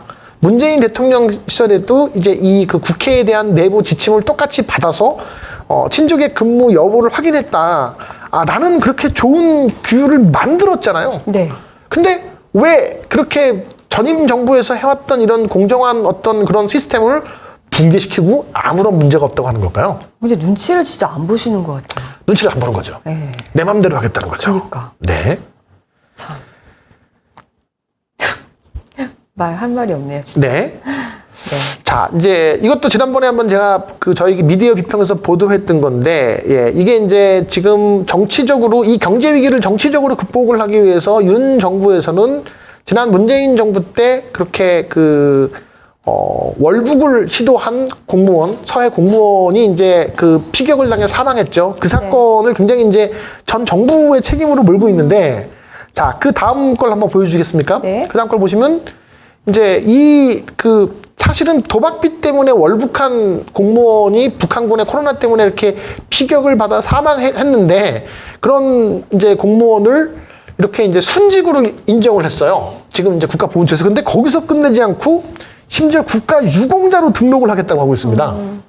이건 사실은 뭐 예전에 뭐 그 연좌제가 있던 군사 정권 시절에는 누가 하나 어떤 그런 뭐 그냥 가짜 간첩 논란만 있어도 모든 일가족이 다 그러니까 그 살던 터전을 버리고 도망갈 정도로 굉장히 심각한 문제인데, 지금은 역으로 그냥 내가 월북을 시도했는데 도박비 때문에 그것을 지금 국가유공자까지 만들려는 이유가 도대체 뭘까 고민을 하고 있었더니 기사가 나오더라고요. 나왔어요. 네. 다음 보면 되나요? 네, 다음 보면 됩니다. 예, 이 국정원에서 박지원 전 원장, 서훈 전 원장을 이렇게 직권남용 혐의로 고발을 한 거예요. 네. 고발을 했고, 그거를 또 이 윤석열 정권에서는 아주 심각하게 서울중앙지검의 그 1부와 3부에 배당을 해버린 거죠. 네. 그래서 공무집행방해, 뭐 직권남용 등의 혐의로 이제 그 고발을 한 이유가 뭘까? 저는 이 내용 자체는 그렇게 봅니다. 박지원과 이제 서훈이 그렇게 어떤 뭐 종북 논란 혹은 뭐 그 자체의 어떤 직권남용을 했다는 것은 결국 그 뒤에 있는 문재인 대통령을 어떻게든 포트라인에 세우기 위한, 과거에 노무현 대통령을 그런 식으로 이제 검찰에 한번 엮었었죠. 그래서 그거에 대한 빌드업을 위해서 그 서해 공무원을 그렇게 국가유공자로 진행을 하면서 심지어 이렇게 이제 뭐 두 전임 원장들을 그렇게 고발도 했고 사건도 신속하게 배당을 한 것이다. 근데 뭐 오늘 아까 이제 저희가 방송하기 직전에 나왔는데, 그게 그 박지원 원장이 그렇게 이제 삭제했다라고 얘기하는 것은 군 관련된 거나 지금 국정원이 심각하게 지금 헛손질을 했다라는 게 지금 드러나고 있어갖고서 뭐 정치구단 박지원한테 지금 현재 국정원이 이제 말리는 것이 아닌가라는 이제 최근 기사가 있었고, 네. 요 다음 내용을 또 한번 보시면 아시겠지만, 네.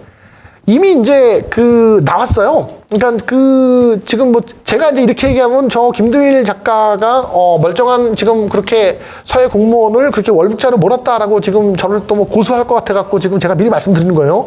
전 국가안보실 차장은요, 그렇게 이제 그 감청을 통해서 이분이 월북 의사와 자신의 나이, 그 다음에 거주지까지 다 얘기했던 게 다 감청 기록으로 다 남아 있어요. 그래서 그 이제 우상호가 그러면 그렇게 되게 이제 SI 그 기밀 정보를 까서 이 사람이 정말 월북 의사가 있는지 없는지를 그러면 까자, 이런 논쟁을 하지 말고, 그랬더니 지금 윤석열 정부에서는 그건 까지 않겠다라고 하면서 박지원 원장을 지금 이제 고발을 했지만 도리어 이제 역풍이 불고 있는 상황이다라고 이제 말씀을 드리는 거죠.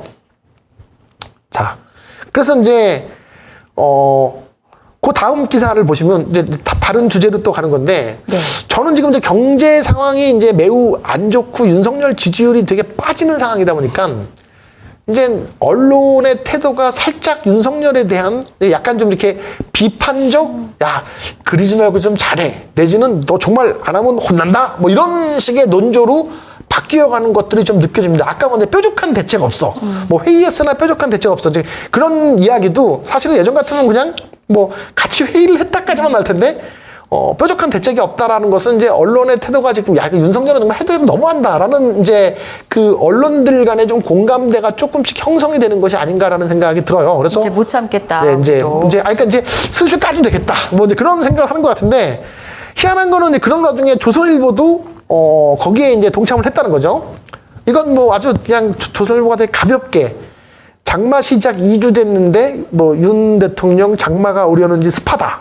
이거는 이제 일종의 애교죠. 애교고, 그 다음 거 기사를 보면 이제 이건 이제 오늘 나온 그 유명한 김순덕 대기자 의 칼럼인데, 뭐 한동훈을 보면 무슨 뭐 로버트 케네디가 생각난다고 했던 칼럼을 쓴, 그리고 뭐 이제 뭐 아무튼 어마어마한 칼럼을 주로 쓰시는 분인데, 이분이 어쩐 일로 네.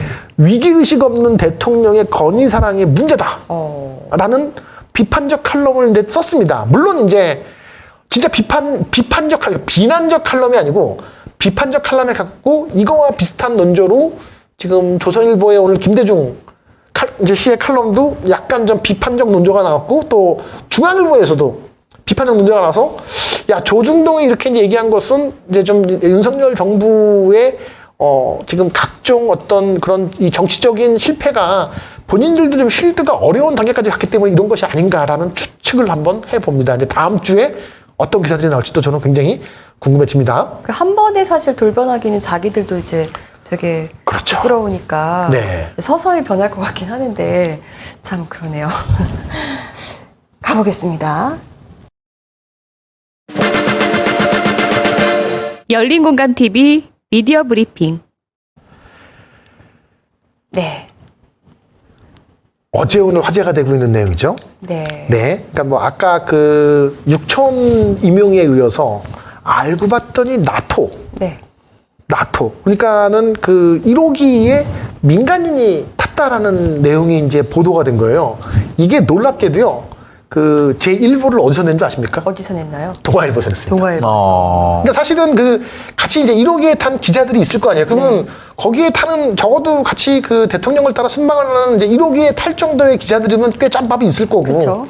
그럼 거기에 대충 탈 만한 사람들이 누군지도 아는데 이건 누가 봐도 좀 민간인처럼 보이는 사람이 이제 왔다 갔다 하니까 그게 누군지를 아마 이제 그래서 궁금해했겠죠. 예, 비슷한 시기에 MBC와 동아일보가 동시에 이제 이거를 이제 파기 시작해서 동아일보가 1보를 냈고 네. MBC가 저는 이제 MBC 기사를 갖고 왔는데 2보를 낸 겁니다. 그리고 다른 기사들이 오늘 지금 이제 언론들이 그걸 받아갖고 쭉 내기 시작한 것은 이것은 지금 이제 윤석열 정부의 어떤 그 업무 매뉴얼과 시스템이 지금 화재현 기자가 아까 앞단에서 계속 지적했던 이건 정말 문제가 많다. 이제 여러 가지 정말 총체적 난국이다에 대한 것들을 이젠 그 기자들도 느끼기 시작해갖고 그런 문제들을 이제 지적을 하기 시작한 거예요. 여기 지인들을 계속 데리고 다니는지 모르겠어요.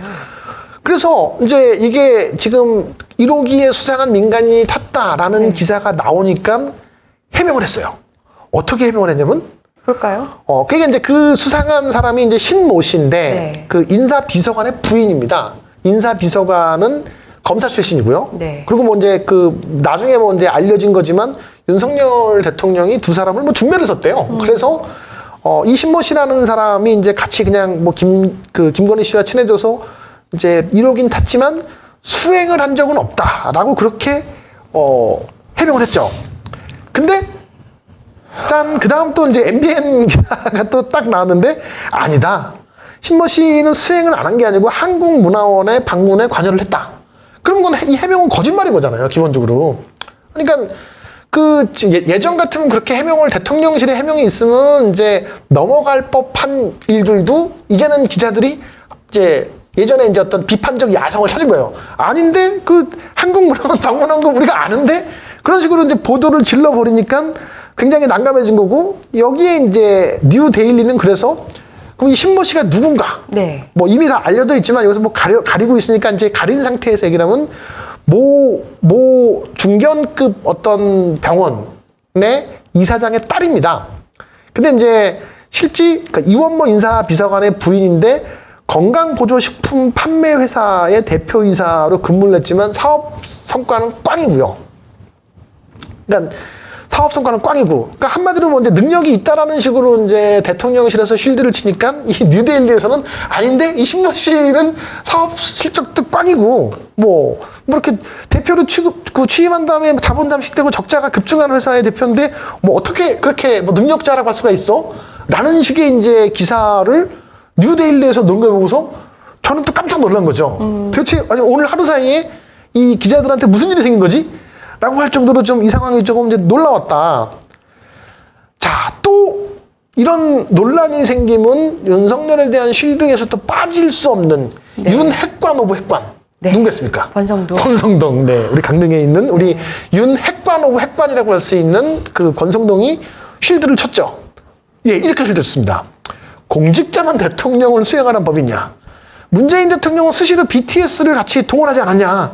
라고 이야기를 함으로써 진짜 BTS를 응원하는 팬클럽 아미를 진짜 군대, 아미로 만들 만큼의 지금 망언을 한 거죠. 이거는 지금 되게 뚱프를 차신 건데 BTS를 언급하다니. 아미가 얼마나 그러니까 제가 봤을 때는 저쪽 당에 있는 사람들의 공통점은 뭐 윤석열, 김건희 부부를 포함해서 뭐 거기 국힘당에 이제 있는 의원들까지 저런 공통점이 굉장히 이 편협한데 뒤끝이 강한.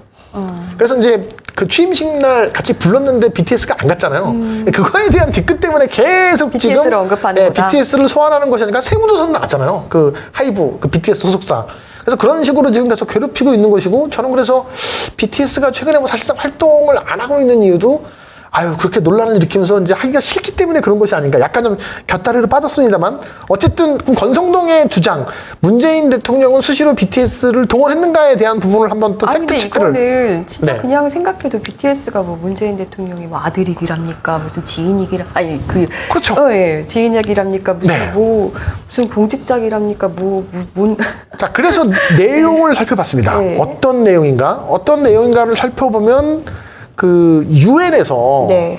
전 세계 청년들을 대표해서 BTS가 와서 연설을 해줬으면 좋겠다. 네. 평화 연설을. 그래서 유엔에서 초대를 했으니까 거기 같이 간 거예요. 홍보대사로 활동. 네. 그렇죠. 같이 가기 위해서 그러면 정부는 모든 것을 다 절차와 원칙대로 한 거죠. 어떻게? 미래문화 특사라고 하는 어떤 지위, 임명장을 특사 자격을 부여했고요. 네. 그리고 관용 여건을 부여를 한 겁니다. 그래서 그 모든 왜 관용 여건을 부여하게 됐는지, 왜 특사로 같이 유엔에 가게 됐는지를 절차와 원칙에 따라서 다 보도를 하고 간 거예요. 네, 그리고 그렇죠. BTS가 문재인 대통령이 같이 가자고 갈 수 있는 사실은 왜냐하면 전용기가 있거든요. BTS의 경우는 전 세계 지금 이렇게 월드 투어를 할 정도로. 근데 그렇게 이 사람들의 하루 움직이는데 몸값이 얼만데요, 그건. 그러니까 유엔을 위해서 전 세계 평화를 위해서 나름의 이제 그렇게 그 헌신을 한 건데 그거를 마치 이제 대통령의 개인적 정치행위로 폄하를 함으로써 이 BTS까지 그렇게 이제 논란으로 이끈 권성동은 방금 권지현 기자께서 말씀하신 대로 심각한 똥볼을 찬 것이다. 네. 아, 참. 이제 수행이라는 단어와 네. 뭐 행사에 초청하는 건 다른 거죠. 그렇죠. 예, 이제 김건희 여사의 어떤 뭐 행동을 보조하기 위해서 수행하는 것과 BTS 멤버들이 문재인 대통령이 뭐 가방을 들어준다든지 뭐 아니면 뭐 양복을 벗을 때 뭐 편하게 뭐 이렇게 벗도록 뭐 도와준다 그런 수행하러 간 게 아니잖아요. 그쵸. 공식 행사에 초청해서 그것도 유엔에서 참여한 것이죠. 네. 네네. 그렇기 때문에 공식 행사에 초청해서 참여한 것과 누군가의 어떤 행동 거지를 수행 보조하는 건 엄연히 다른 역할인데 그쵸. 지금 권성동 의원이 이런 것조차도 지금 구분하지 못하고 논평을 한다는 것 자체가 일단 한심하고 언론들도 권성동이 이런 비교가 얼마나 말이 안 되는지에 대해서도 권성동 의원을 굉장히 비판을 해야 되는데 그냥 이렇게 덜렁 권성동이 이렇게 말했다라고 지금 해명하듯이 이런 것들을 기사를 실어주는 것 자체가 둘 다 부적절합니다. 셋 다 부적절합니다. 네. 청와대, 권성동, 언론 다 부적절합니다. 다 부적절합니다. 네. 네. 적절한 데를 찾고 싶습니다. 네. 정말 부적절한 데만 계속 나오고 있는데.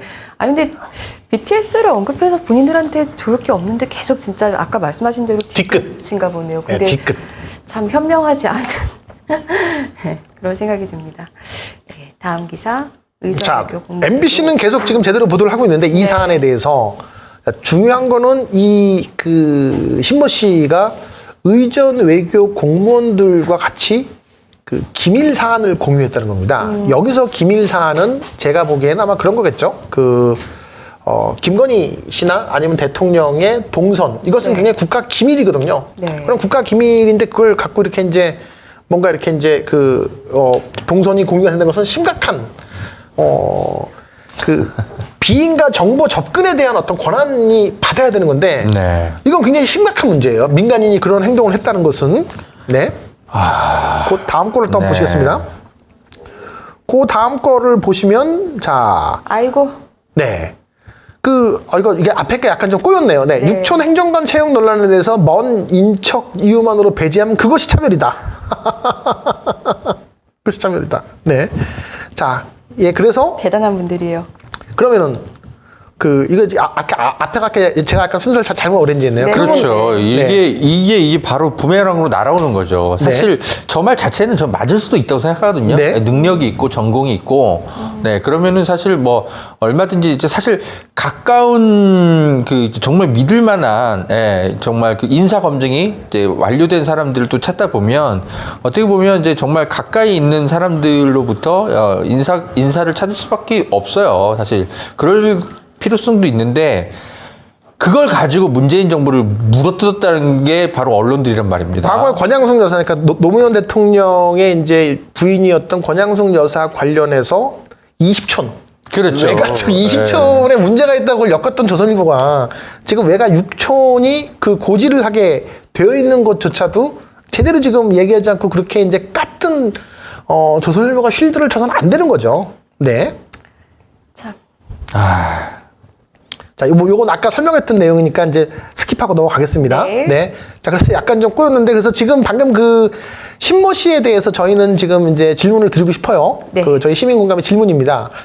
신 씨는 무슨 자격으로 1호기에 탑승을 했을까요? 제가 이제 보기를 드리겠습니다. 1번 민간인 전문가, 2번 수행 공무원, 3번 취재 기자, 4번 2천만 원의 정치 자금을 후원한 김건희 씨의 지인. 어떤 걸까요? 4번입니다. 정답은 다 아시겠지만. 그리고 관용 여권은 발급받았는가? 예, 이 부분도 지금 제가 방송 들어오기 2시간 전에 외교부에서 얘기를 했더라고요. 네, 관용 여권을 발급했다고 합니다.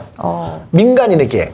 사실은 여권법에 따르면 물론 뭐 민간인도 관용 여권을 발급은 받을 수가 있지만 방금 아까 그 BTS가 관용 여권을 발급받게 된 어떤 그런 그 내용처럼 투명하게 네. 예를 들어서 어떠어떠한 이슈 때문에 그렇게 국가를 위해서 어떤 봉사를 해야 되고 그래서 뭐 이미그레이션이나 뭐 외교에 준한 어떤 뭐 그런 외교관에 준한 어떤 그런 일을 할 수 있도록 관용 여권을 발급한 것이다. 라는 어떤 진행 자체가 굉장히 투명하게 공개가 되어야 되는데 외교부에서는 그런 내용 자체 놓고 민간인도 관용 여권 발급받을 수 있어요. 라고만 그렇게 했는데 그러면은 어떤 자격으로? 2천만 원 선거 자금 지원한 어떤 지인으로서 그렇게 관용 여권을 발급하면 되는가? 저는 그 부분을 이제 뭐 이건 이제 뭐 지금 정부에서 되게 늦게 이 문제에 대해서 답변을 했기 때문에 내일쯤 돼서는 각 언론들이 어떤 자격으로 관용 여권을 발급받았어요? 라는 것을 이제 물어봐야 된다고 생각을 하는데 지금 분위기로 봤을 때는 기자들이 이 문제에 대해서는 좀 파기를 작정을 했나 봐요. 지금 계속 여러 기자들이 지금 다 이 문제를 파고 있어갖고 저는 아마 내일도 이게 후속 보도가 나올 것 같다. 그리고 세 번째, 네. 가장 제가 이제 심각하다고 본 게 아까 잠깐 언급했지만 비밀인가 접근 권한은 있는가? 보안 레벨의 몇 등인가? 대통령과 영부인에 관련된 어떤 그런 동선은요, 이거는 굉장히 1급 비밀입니다. 국가 안보에 직접적으로 연관되는 거잖아요. 네. 근데 그런 것들을 그 민간인이 아무리 뭐 관용 여권을 발급받았다 하더라도 민간인이 그것을 같이 공유받고 그렇게 지나간다? 그럼 그 공유해준 공무원들은, 그러니까 뭐 외교부가 됐건 대통령실이 됐건, 네. 이 사람들은 제가 봤을 때는 처벌, 그냥 단순하게 그냥 징계가 아니라 처벌을 받아야 될 정도로 심각한 거고, 그리고 아까도 계속 허재영 기자가 지적했던 내부의 어떤 그런 보안 프로토콜이 그냥 개판이라는 거죠. 개판이라는 거죠. 정말 어떤 뭐 북한이 맘먹고 뭔 어떤 도모를 하려고 그러면 이거는 빼도 박도 못하고 당할 만큼의 엉망인 어떤 보안 시스템과 프로토콜이다. 그래서 저희는 어떤 계기로 지금 이 신 씨가 1호기에 탑승했고 관용 요건을 받았고 비밀인가에 그러니까 그렇게 접근을 했는지 이거에 대해서 정부가 제대로 해명을 해야 된다라고 그렇게 말씀드리고 싶습니다. 초반에 저희가 그 보안에 뭔가 그런 대통령 시스템에 구멍이 났다 이런 얘기를 했는데 다 연관되는 어떤 그런 얘기인 것 같네요. 네. 하여튼 언론들도 공동 책임이 있습니다. 지금 이제 언론들의 특징이 뭐냐면 특히 조중동 같은 경우는 태도 변화가 굉장히 재빨라요. 굉장히 기회주의적입니다. 그러니까 사실 이 윤석열 정부의 아마추어틱한 어떤 뭐 지식 수준도 그렇고 행정에 대한 경험도 그렇고 굉장히 많이 그 경고음들이 울려져 오지 않았습니까? 시민사회에서 문제제기도 하고. 그런데 그런 것들에 대해서 계속 눈 감고 있었던 것이 조중동이었거든요.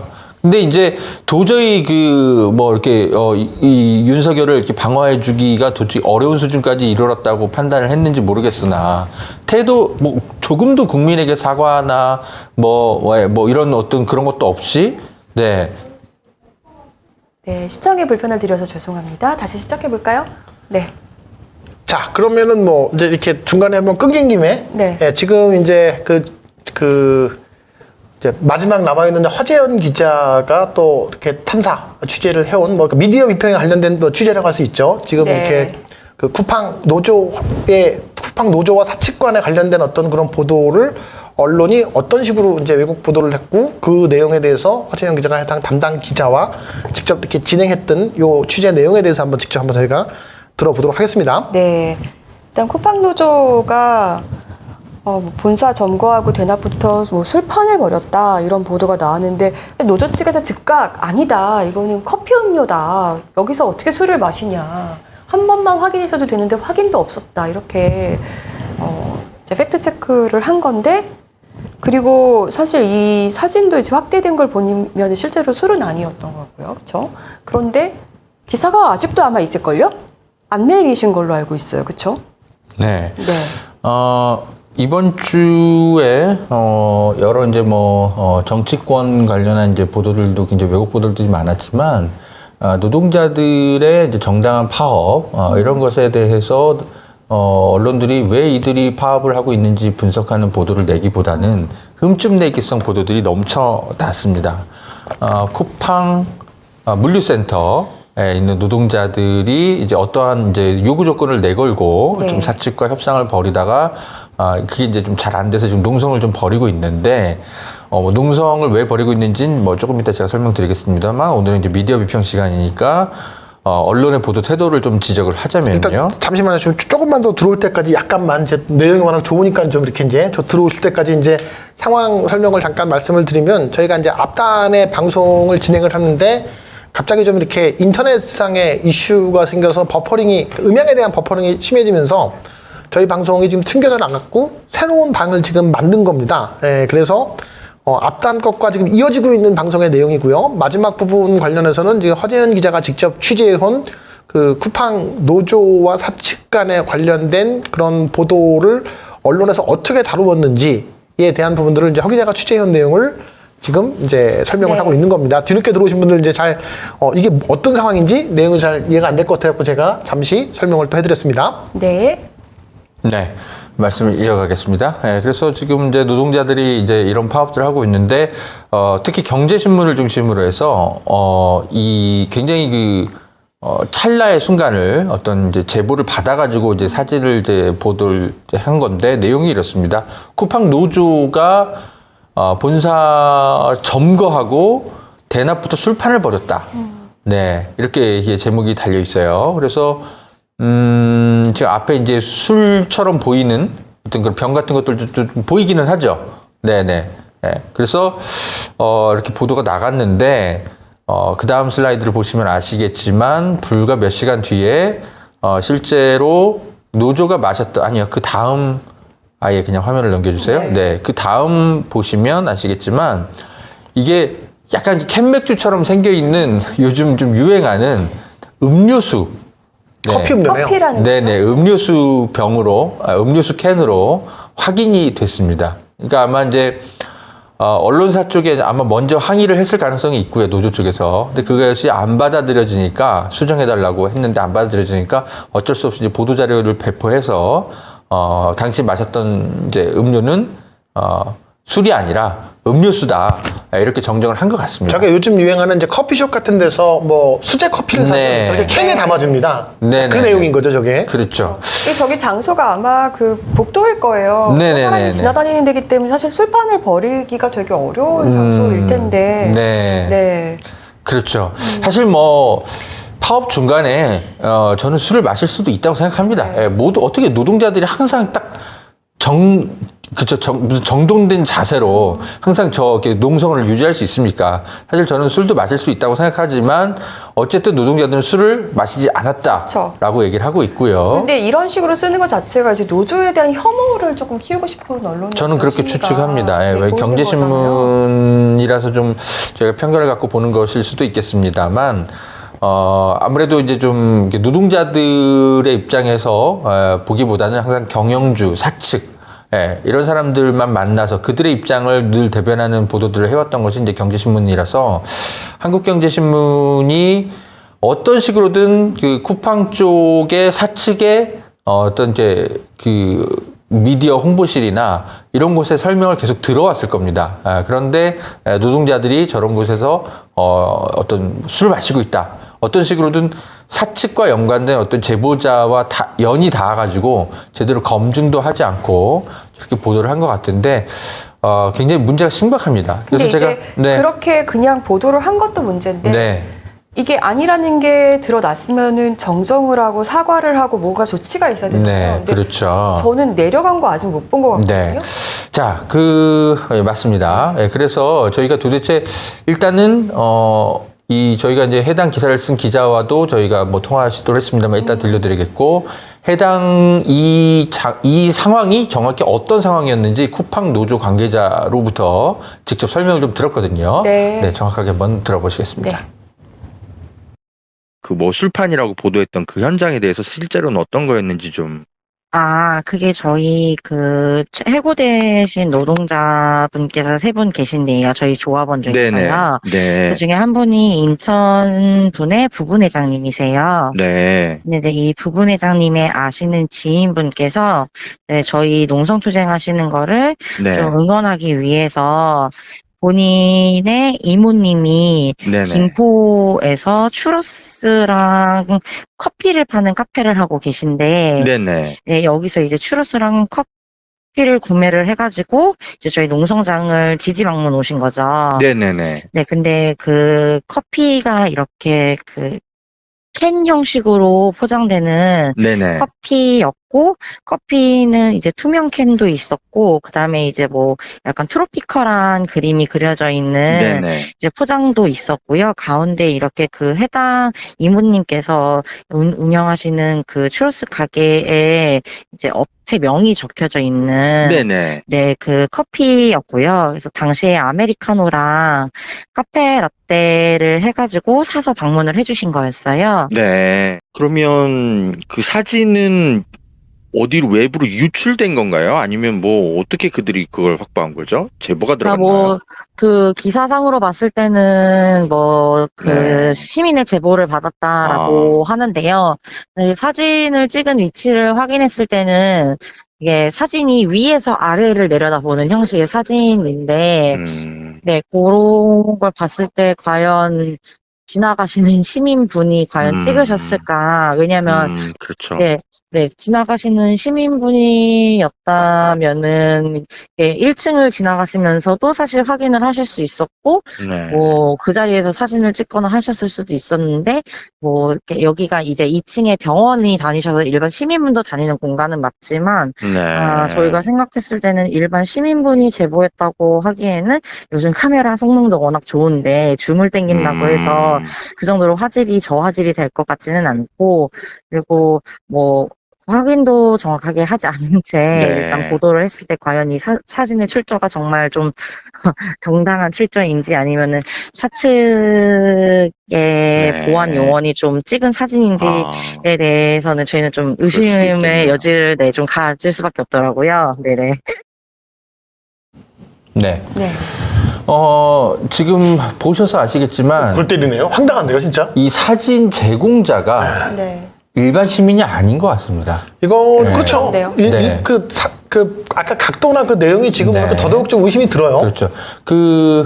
다시 한번 처음 사진, 보도 사진을 좀 띄워주시겠습니까? 그렇죠. 어딘가에서 좀 내려다보고 있는 것이 보이죠? 네. 이거는 이제 근데 기사에는 어떻게 써있죠? 그 바이라인이 독자 제공이라고 써있죠? 네. 네. 독자 제공. 쿠팡 본사를 점거한 노조원들이 독자라기보다는 제 생각에는 이제 아마 추정컨대 저 사진의 각도도 그렇고요. 여러 가지 봤을 때 보안 요원들이 있거든요. 쿠팡에. 네. 이제 그분들이 이제 이분들을 계속 감시하고 있다가 이런 현장을 아마 사진을 찍었을 것이고 쿠팡 사측에 제공이 됐겠죠. 네. 그 쿠팡 사측 쪽에서 보낸 사진으로 일단 의심이 됩니다. 일반 시민들이 이런 식으로 이런 각도에서 이 건물 구조상 이렇게 찍는 것이 불가능하다고 일단 그 노조 관계자를 설명을 하거든요. 근데 아무튼 한국경제는 일단 언론은 이제 중립적인 기관이기 때문에 이렇게 변칙을 쓰면 안 됩니다. 그럼요. 네, 정확하게 누가 제공을 했는지를 밝혀야죠. 네, 왜냐하면 항상 어떤 기관에서 제공하거나 어떤 사측에서 제공하거나 어떤 홍보실에서 제공하거나 다 밝히거든요. 그렇잖아요. 네, 청와대에서 공개했으면 대통령실에서 공개했다거나 이렇게 다 우리가 바이라인을 쓰듯이. 근데 어떤 이유에서인지 모르겠지만 이런 것들을 독자 제공이라고 변칙적인 어떤 설명을 하면서 사실은 쿠팡 쪽의 언론 플레이에 가담을 한국경제가 했던 보도가 아닌가 저는 그렇게 의심이 들거든요. 이게 두 사실 분은 이제 좀 어떻게 보이세요? 저도 충분히 이렇게 의심을 할 수 있을 것 같고, 근데 이게 이 사안 자체가 이분들이 이렇게까지 농성하시는 이유가 있잖아요. 그렇죠. 그런데 이제 기자라면 만약에 이거를 정말 독자로부터 제공을 받았다고 네. 하더라도 과연 술을 마셨다 한들 이걸 이렇게 옳았구나 이렇게 쓰고 싶을까 네. 싶은 거예요. 그리고 적어도 어떤 상황에서 이런 그러면 음료수를 정말 술을 마셨는지, 네. 술을 마셨다면 아니면 어떤 상황에서 이렇게 하신 건지 좀 얘기라도 그 참에 더 들어보고 할 것 같은데 그러지 않았다는 거. 네. 그럴 의사가 전혀 없었던 거로 사실 저는 보이는데 그건 굉장히 윤석열 아쉽고. 대통령은 저희가 직접 취재를 했지만은 그렇게 뭐 금요일 불금을 미사일 쏜 다음날 불금을 청담동에 그렇게 미슐랭 한식당에 가서 900만 원짜리 밥을 먹고 술을 네. 먹고 들어가기 전에 동네에서 한 잔 더 하고 들어간 것들이 다 사진으로까지 그렇게 이제 술통령이라는 얘기까지 나오는데 그거에 대해서는 그렇게 뭐 받아서 그렇게 취재도 하지 않으면서 이렇게 지금 노동자들이 음료수를 마시고 있는 것을 그렇게 술인지 음료수인지 뭐 앉아서 뭐 캔맥주 하나 먹는다 하더라도 저는 별 문제가 없는 환경이라고 보여지는데 그걸 악의적으로 마치 그렇게 이 기사를 쓴다는 거는 굉장히 좀 문제가 그런 있어 분위기죠. 보여요. 술 마셨어? 요거 되게 뭐 하나 건수 걸렸는데 약간 이런 네. 느낌으로 쓰신 것 같고, 요거 외에도 이 쿠팡 노동자들이 얼마 전에도 그 잠실 본사 앞에서 기자회견 연 것도 거기 뭐 소음공해, 뭐 주민들이 굉장히 항의한다, 막 이런 기사만 계속 나오더라고요. 네. 좀 많. 네, 그렇죠. 쿠팡 노조 쪽에서는 이제 언론, 이제 쿠팡 사측으로부터 이제 받고 있는 여러 가지 뭐 부당한 처우 이런 네. 것들에도 굉장한 어떤 섭섭함을 이제 느끼고 있겠지만 그런 것들을 중립적으로 보도를 객관적으로 해주길 바랐던 언론들도 오히려 또 가담해서 자신들에게 네. 상처를 주고 있다고 좀 생각을 하고 있는 분위기더라고요. 그분들은 왜 이 경제신문들이 자신들을 이렇게까지 몰아세우는 것인가 어떻게 생각하는지 역시 노조 관계자의 좀 얘기 좀 더 들어보시겠습니다. 네. 좀 외국 보도 등을 통해서 예. 좀 폄하를 해야겠다라는 생각을 좀 해서 좀 경제지 쪽으로 좀 언론의 힘을 동원한 게 아닐까라고 생각을 하고요. 쿠팡이 알겠습니다. 사실 좀 언론과 관련해서는 좀 저희가 예를 들어 쿠팡과 관련해 좀 비판적인 기사를 1개가 나간다고 하면 쿠팡과 관련해 호의적인 기사가 한 10개가 1시간 안에 거의 올라오는 수준으로 언론 통제를 굉장히 심하게 하는 업체거든요. 그렇군요. 그래서 그런 의미에서도 쿠팡이 좀 어느 정도 대응을 해서 그 대응에 연계된 기사들이 아닐까라고 저희는 생각하고 알겠습니다. 있습니다. 네, 뭐 사실 추정에 불과합니다만 이제 노조는 그렇게 계속 관찰을 해왔나 봐요. 본인들의 어떤 주장을 담은 보도 자료를 내면 거의 그와 동시에 이제 뭐 약간의 이제 언론 보도 본인 이제 노조의 주장은 조금 보도가 되다가 거의 동시에 쿠팡 쪽에서 내는 뭐 다른 그냥 화제성의 보도자들이 쭉 언론에 보도되면서 자신들의 보도, 이 간몸에 콩나듯 했던 그 보도마저도 밑으로 쭉 내려가는 네. 그런 것들을 계속 목격했다고 합니다. 그래서 쿠팡 쪽에서 어떤 이제 노동자들의 어떤 쟁의 행위 자체를 굉장히 교묘한 방식으로 국민들 눈에 띄지 않도록 네. 이런 전략을 띄고 있는 것이 아닌가. 노조는 이제 그렇게 의심을 하는데 실제로 제가 이제 막 검색을 좀 해봤거든요. 네. 인터넷에 이제 쿠팡과 관련해서 지금 어떤 보도들이 이루어지고 있나 이렇게 봤더니 역시 쿠팡 노조의 이런 쟁의 행위는 거의 없고 뭐 한국경제가 쿠팡 플레이를 통해서 며칠부터 서비스합니다. 이런 기사들이 쭉 검색이 되더라고요.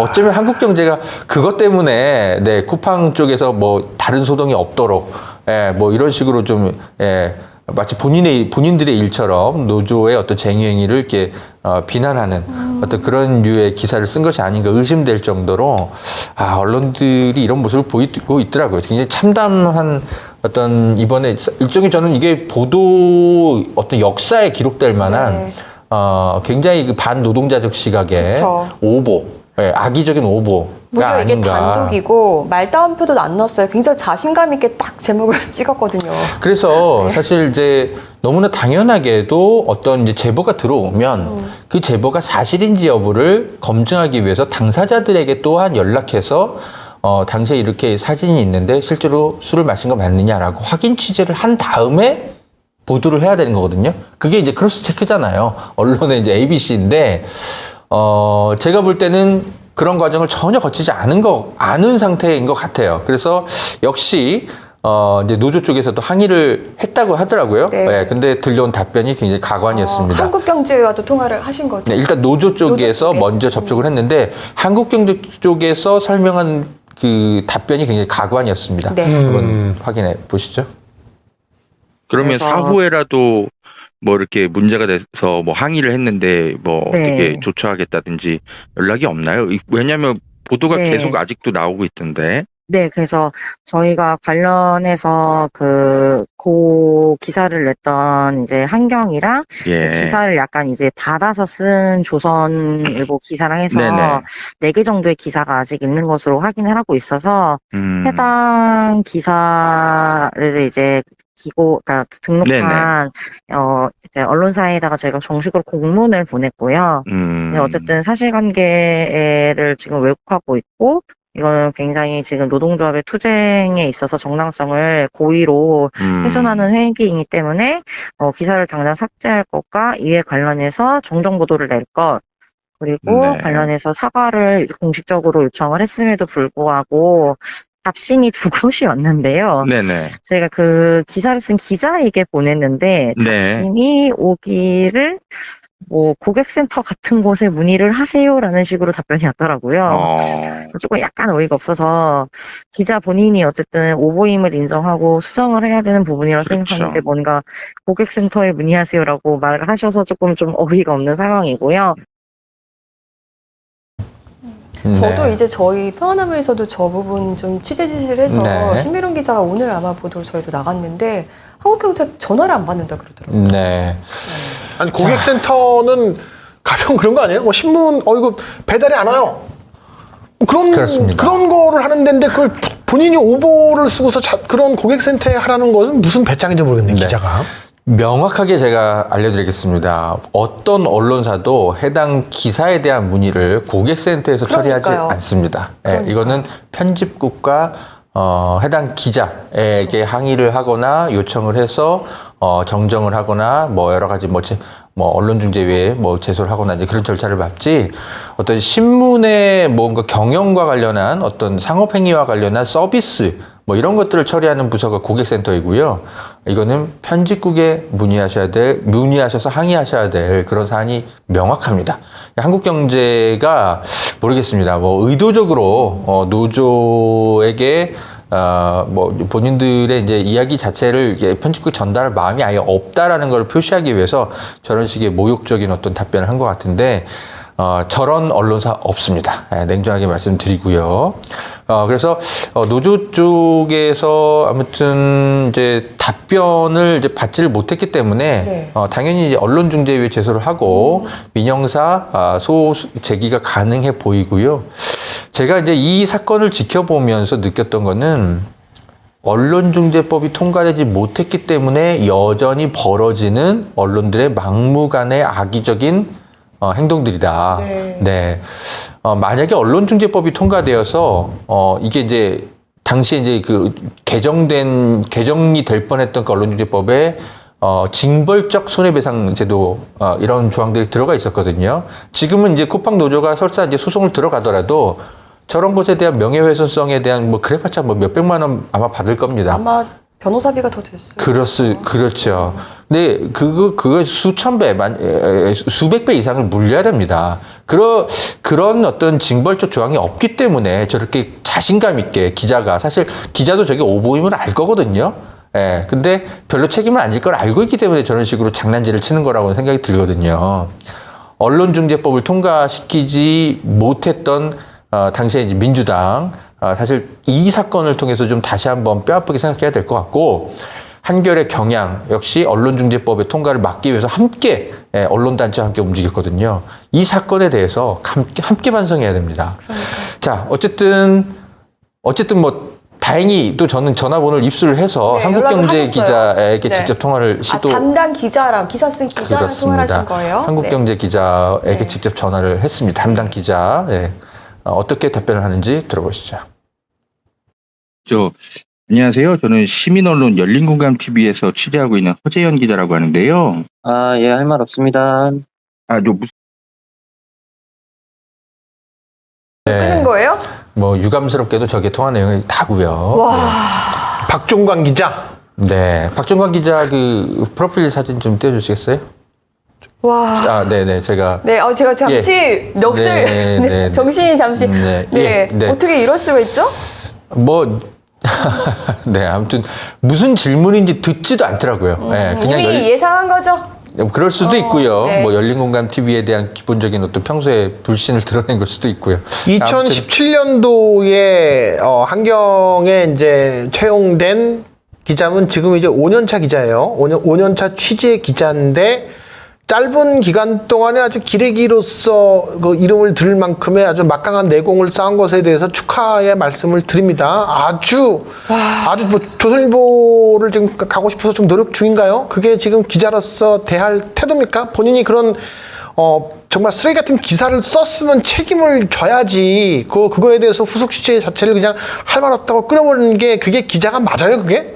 그런데 지금 여기 보면 정말 빨갛게 표시해 오셨지만 속보보단 깊이 유통산업 관련 이슈를 깊이 있게 전합니다. 이거 뻥이잖아요, 그럼. 아니, 이게 너무 웃겨가지고 좀 네. 가져왔거든요. 화도 났지만 너무 웃겨서 가져왔습니다. 유통산업 관련한 이슈, 유통산업 관련한 그 광고주들의 그냥 빨아주겠습니다. 그렇죠. 그런 얘기죠. 아유, 한심합니다. 박종관 기자. 저 고소 한번 해보세요. 네, 속보보다는 깊이를 취재한다 해서 속보보단 깊은데 이거를 웃겨가지고. 지금 아니 근데 저는 모르겠어요. 노조의 그 정말 그 기업에 대한 뭐 네. 광고도 많이 받고 하면 뭐 기자 거기 경제지 기자도 고충이 또 있으시겠죠. 네. 그런데 보니까 진짜 이거 술이야? 그럼 내가 한번 써볼까 해서 썼더라도 그게 아니라고 밝혀졌으면 그제라도 내리기라도 해야죠. 아니면 좀 수정이라도 해야지 어떻게 그렇습니다. 이러죠. 네, 반론도 안 실어지고 있고. 그러니까요. 네, 그래서 당연히 배째라식인데요? 당연히 저건 이제 소송 가서 다 집니다. 예, 무조건 이제 박종관 기자가 집니다. 지는데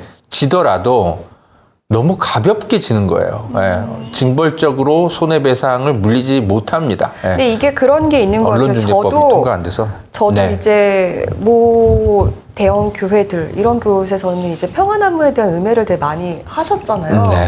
그래서 실제로 어떤 기자들에 의해서 저도 음해를 받은 적이 있거든요. 네. 그러니까 어떤 대형 교회가 쓴 그 보도 자료를 그냥 네. 인용해서 제가 무슨 뭐 사칭한 기자라고 거짓말로 그렇게 기사가 그대로 실린 예. 거예요. 근데 이거는 저도 그래서 이거 소송까지 가서 끝까지 끝장을 봐야지 했는데 근데 솔직히 그게 되게 피곤한 일이고 그렇죠. 예, 그리고 이게 따옴표 속에 있는 말이니까 되게 기자들은 숨기가 좋더라고요. 언중위에서도 이렇게 언론사끼리 이렇게 싸우지 말라 이런 식으로만 중재를 하고 이렇게 별로 그렇게 심각성 있게 심각하게 사안을 맞습니다. 바라보지 않아서 네. 되게 좀 안타까웠던 적이 있는데 그러니까 이렇게 뭐 좀 어느 정도 싸울 수 있는 힘을 가진 사람들조차도 이런 절차를 밟아서 이것을 대응해서 끝내 이제 어떤 보상을 받기까지 굉장히 힘든 기간을 거쳐서 겨우 그래봤자 몇백만 원 받는 거거든요. 그러니까요. 근데 지금 네. 지금 노동조합 이 노조에서 지금 뭐 복직 투쟁 하기도 바쁜데 네. 그 싸움하기도 바쁜데 그렇습니다. 지금 언론사랑 또 싸워야 돼요. 네. 사회적 약자를 공격하는 이 박종관. 박종관 기자. 네.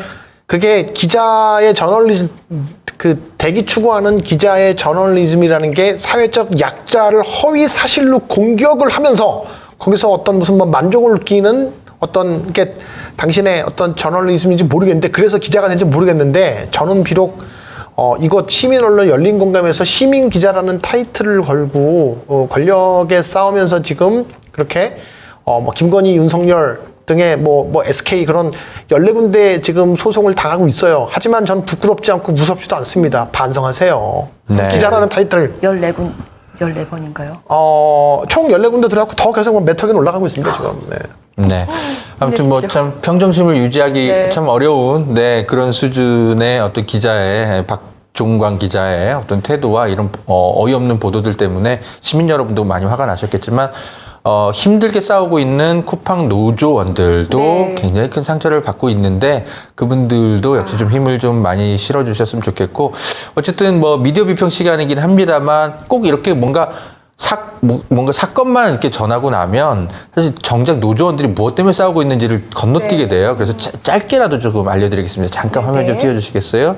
쿠팡 노조원들이 지금 무엇 때문에 지금 그 쟁의를 벌이고 있냐면요. 네.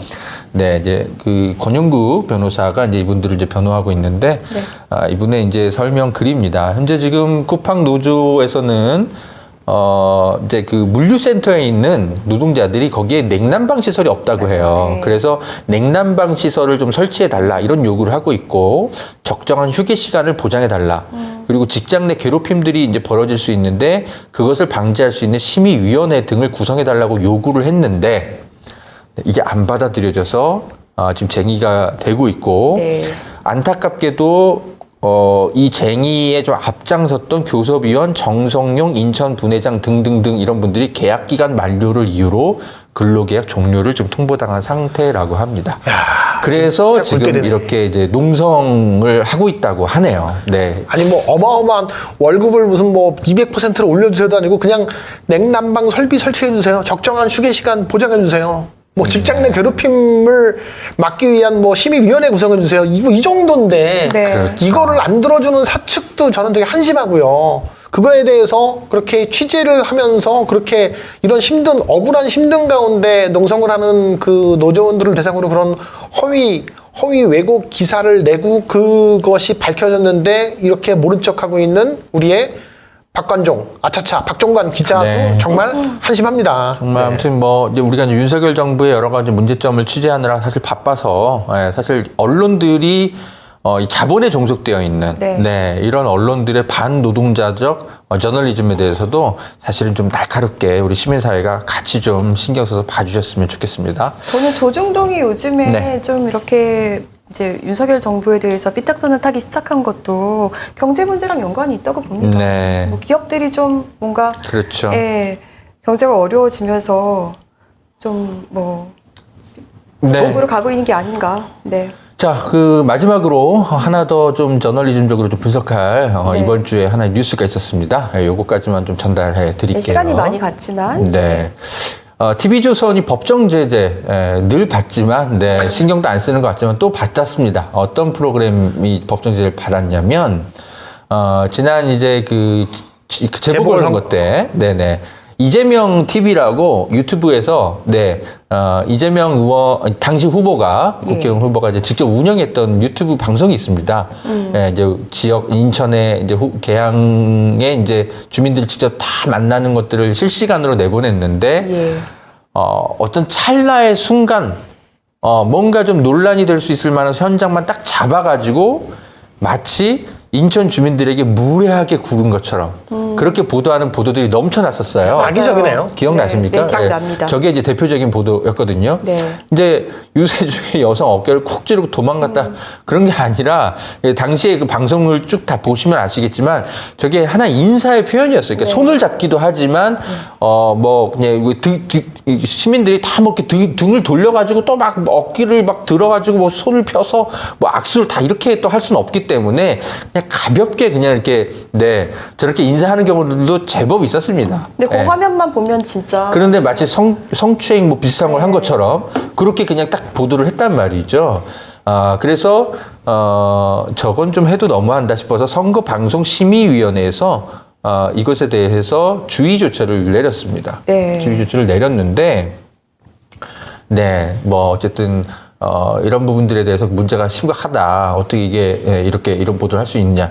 그러면서 당시 이제 심의위원 중에 한 분이 저런 식으로 그냥 뭐 이렇게 따옴표 그러니까 누군가가 저런 식의 주장을 했다고 해서 그러니까 패널들이 나와서 주장한 건 맞거든요. 근데 그걸 그대로 해서 그냥 보도를 하면 그럼 저런 것들이 유튜브 가로세로 연구소랑 TV조선이 무슨 차이가 있느냐. 이렇게 비판을 받았다고 하는데 근데 저런 주의를 아무리 수십 번 받아도 정말 건재하죠, 어떤 타격도 받지 않는다는 게 참 사실은 문제죠. 이게 선거방송심의위원회가 존재는 해야 되겠습니다만 존재의 기능을 하고 있는지가 사실은 참 문제 의식을 가질 수밖에 없죠. 자, 그런데 지금 이 TV조선의 이러한 보도는 네. 사실 가차 저널리즘이라고 해서 예.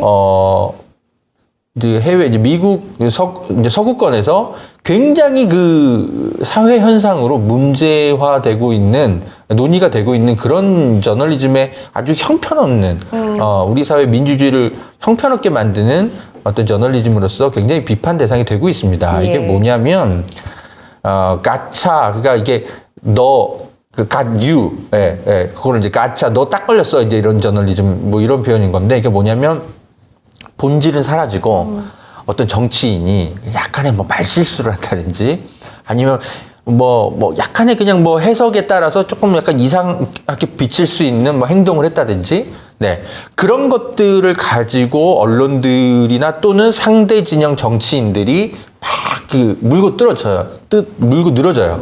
그러면 언론들은 이걸 보도를 또 안 할 수는 없거든요. 네. 근데 그런 보도들이 상대적으로 되게 진지한 정치 토론보다는 조회수나 언론의 주목도가 매우 높아요. 그렇죠. 이런 것들이 이제 80년대 중후반부터 미국 사회에 굉장히 크게 문제가 돼서 지금까지도 이제 특히 트럼프 전 대통령이 되게 희한한 행동을 많이 했잖아요.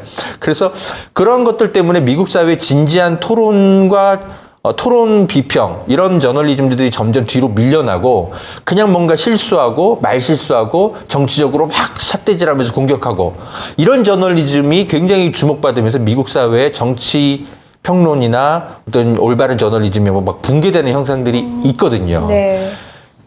TV조선에 지금 딱 이런 이번 선거에서 개항을 재보궐선거 때 보여줬던 그런 여러 가지 이재명과 관련해서 찰나의 순간만 놓고 뭐 그릇 날라다니고 막 그런 거 있었잖아요. 네, 뭐 네. 항의받았다는 둥. 네. 그런 가짜 어떤 순간들만 딱 집어서 이재명을 마녀 사냥했던 그런 가짜 저널리즘이 사실 이번 지방 재보궐선거도 그렇고 여러 가지 뭐 대통령 선거도 저는 마찬가지였다고 생각하는데 사실 조국 전 법무부 장관 때도 사실 그렇습니다. 비슷한 맞습니다. 맥락이었죠. 우리 민주주의를 굉장히 위협하고 있는 가짜 저널리즘이 굉장히 횡행하고 있습니다. TV조선 같은 곳이 굉장히 종편 방송사들 이런 것들 앞장서고 있는데 우리 시민사회가 지금 이제는 경고음을 울려줘야 된다. 경고음의 수준이 넘어서야 됩니다. 예, 이거는 뭐 조중동 TV조선이나 기타 종편들이 저런 가짜 저널리즘을 활용해서 계속 시청률을 올리고 있거든요. 우리 민주주의를 위협하는 수준에 이미 이르렀습니다. 네. 이거는 강력한 법정 제재가 따라가야 되고요.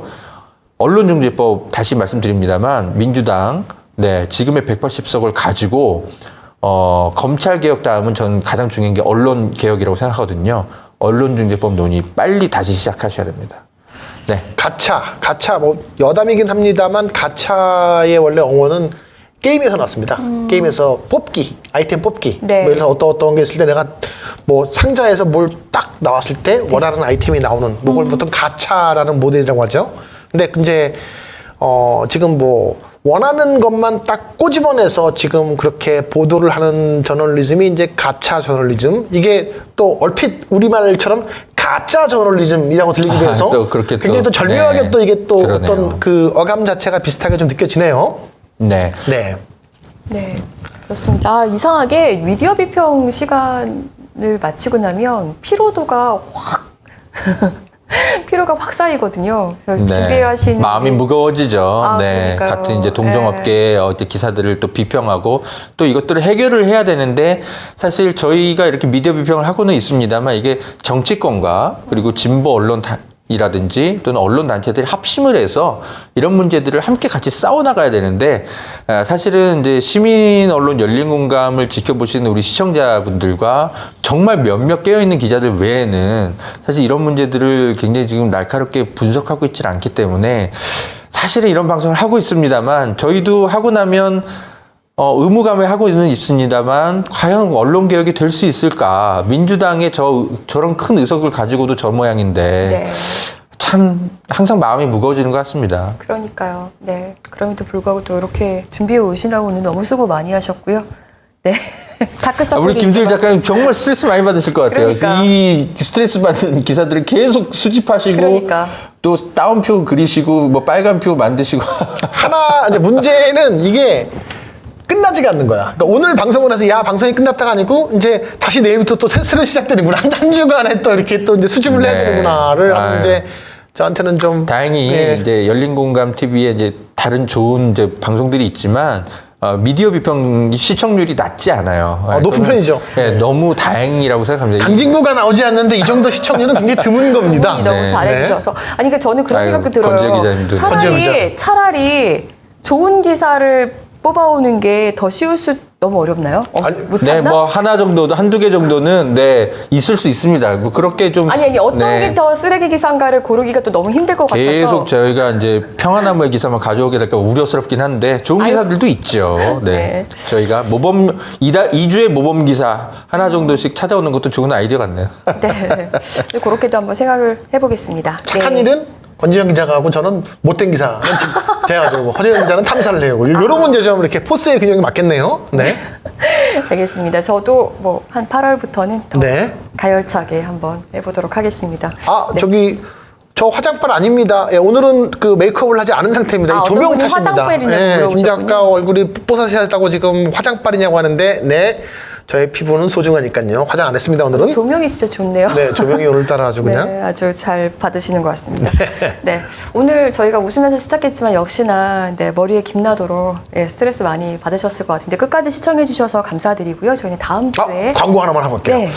쇼핑은 열린 장터입니다. 지금 저희가 이제 그 뭐 후원의 또 다른 형태로 열린 장터를 오픈을 해서 여름에 또 계속 새로운 상품들이 많이 나오고 있으니까요. 여기 지금 그 보여주고 있는 그 예, 열린 장터를 검색하셔갖고 들어오셔갖고 필요한 물품들 많이 좀 구매해 주시고요. 그리고 저희가 이제 23만 명, 한 20만 명까지는 굉장히 가파른 성장을 해왔는데 저희 시민언론 열린 공감의 이제 구독자 수가 정체를 약간 이루고 있어요. 그래서 뭐 90만 원 육박하던 어떤 그런 구독자가 물론 뭐 정천수 전 대표와의 어떤 뭐 갈등, 그다음에 최근에 뭐 이제 유튜버의 어떤 뭐 음해까지 이루어지면서 조금 정체를 이루고 있는 상황이 조금 안타깝기도 해서 저희가 더 좋은 취재, 더 우리 사회에 꼭 반드시 알려야 될 어떤 탐사 내용들을 더 깊이 있게 들어가기 위해서는 여러분들의 관심과 응원이 더 중요하거든요. 그래서 구독, 좋아요, 알림 설정 부탁드리겠습니다, 여러분. 네, 여러분 많이 부탁드리겠습니다. 함께해 주십시오. 네, 그럼 저희는 다음 주에 뵙겠습니다. 감사합니다. 네, 감사합니다. 수고들 했습니다. 고맙습니다.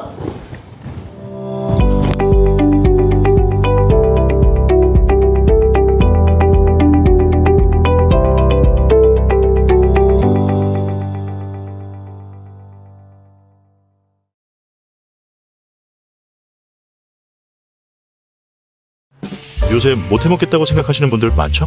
시간도 없죠. 뭘 하려 치면 일만 버리고 맛도 없죠.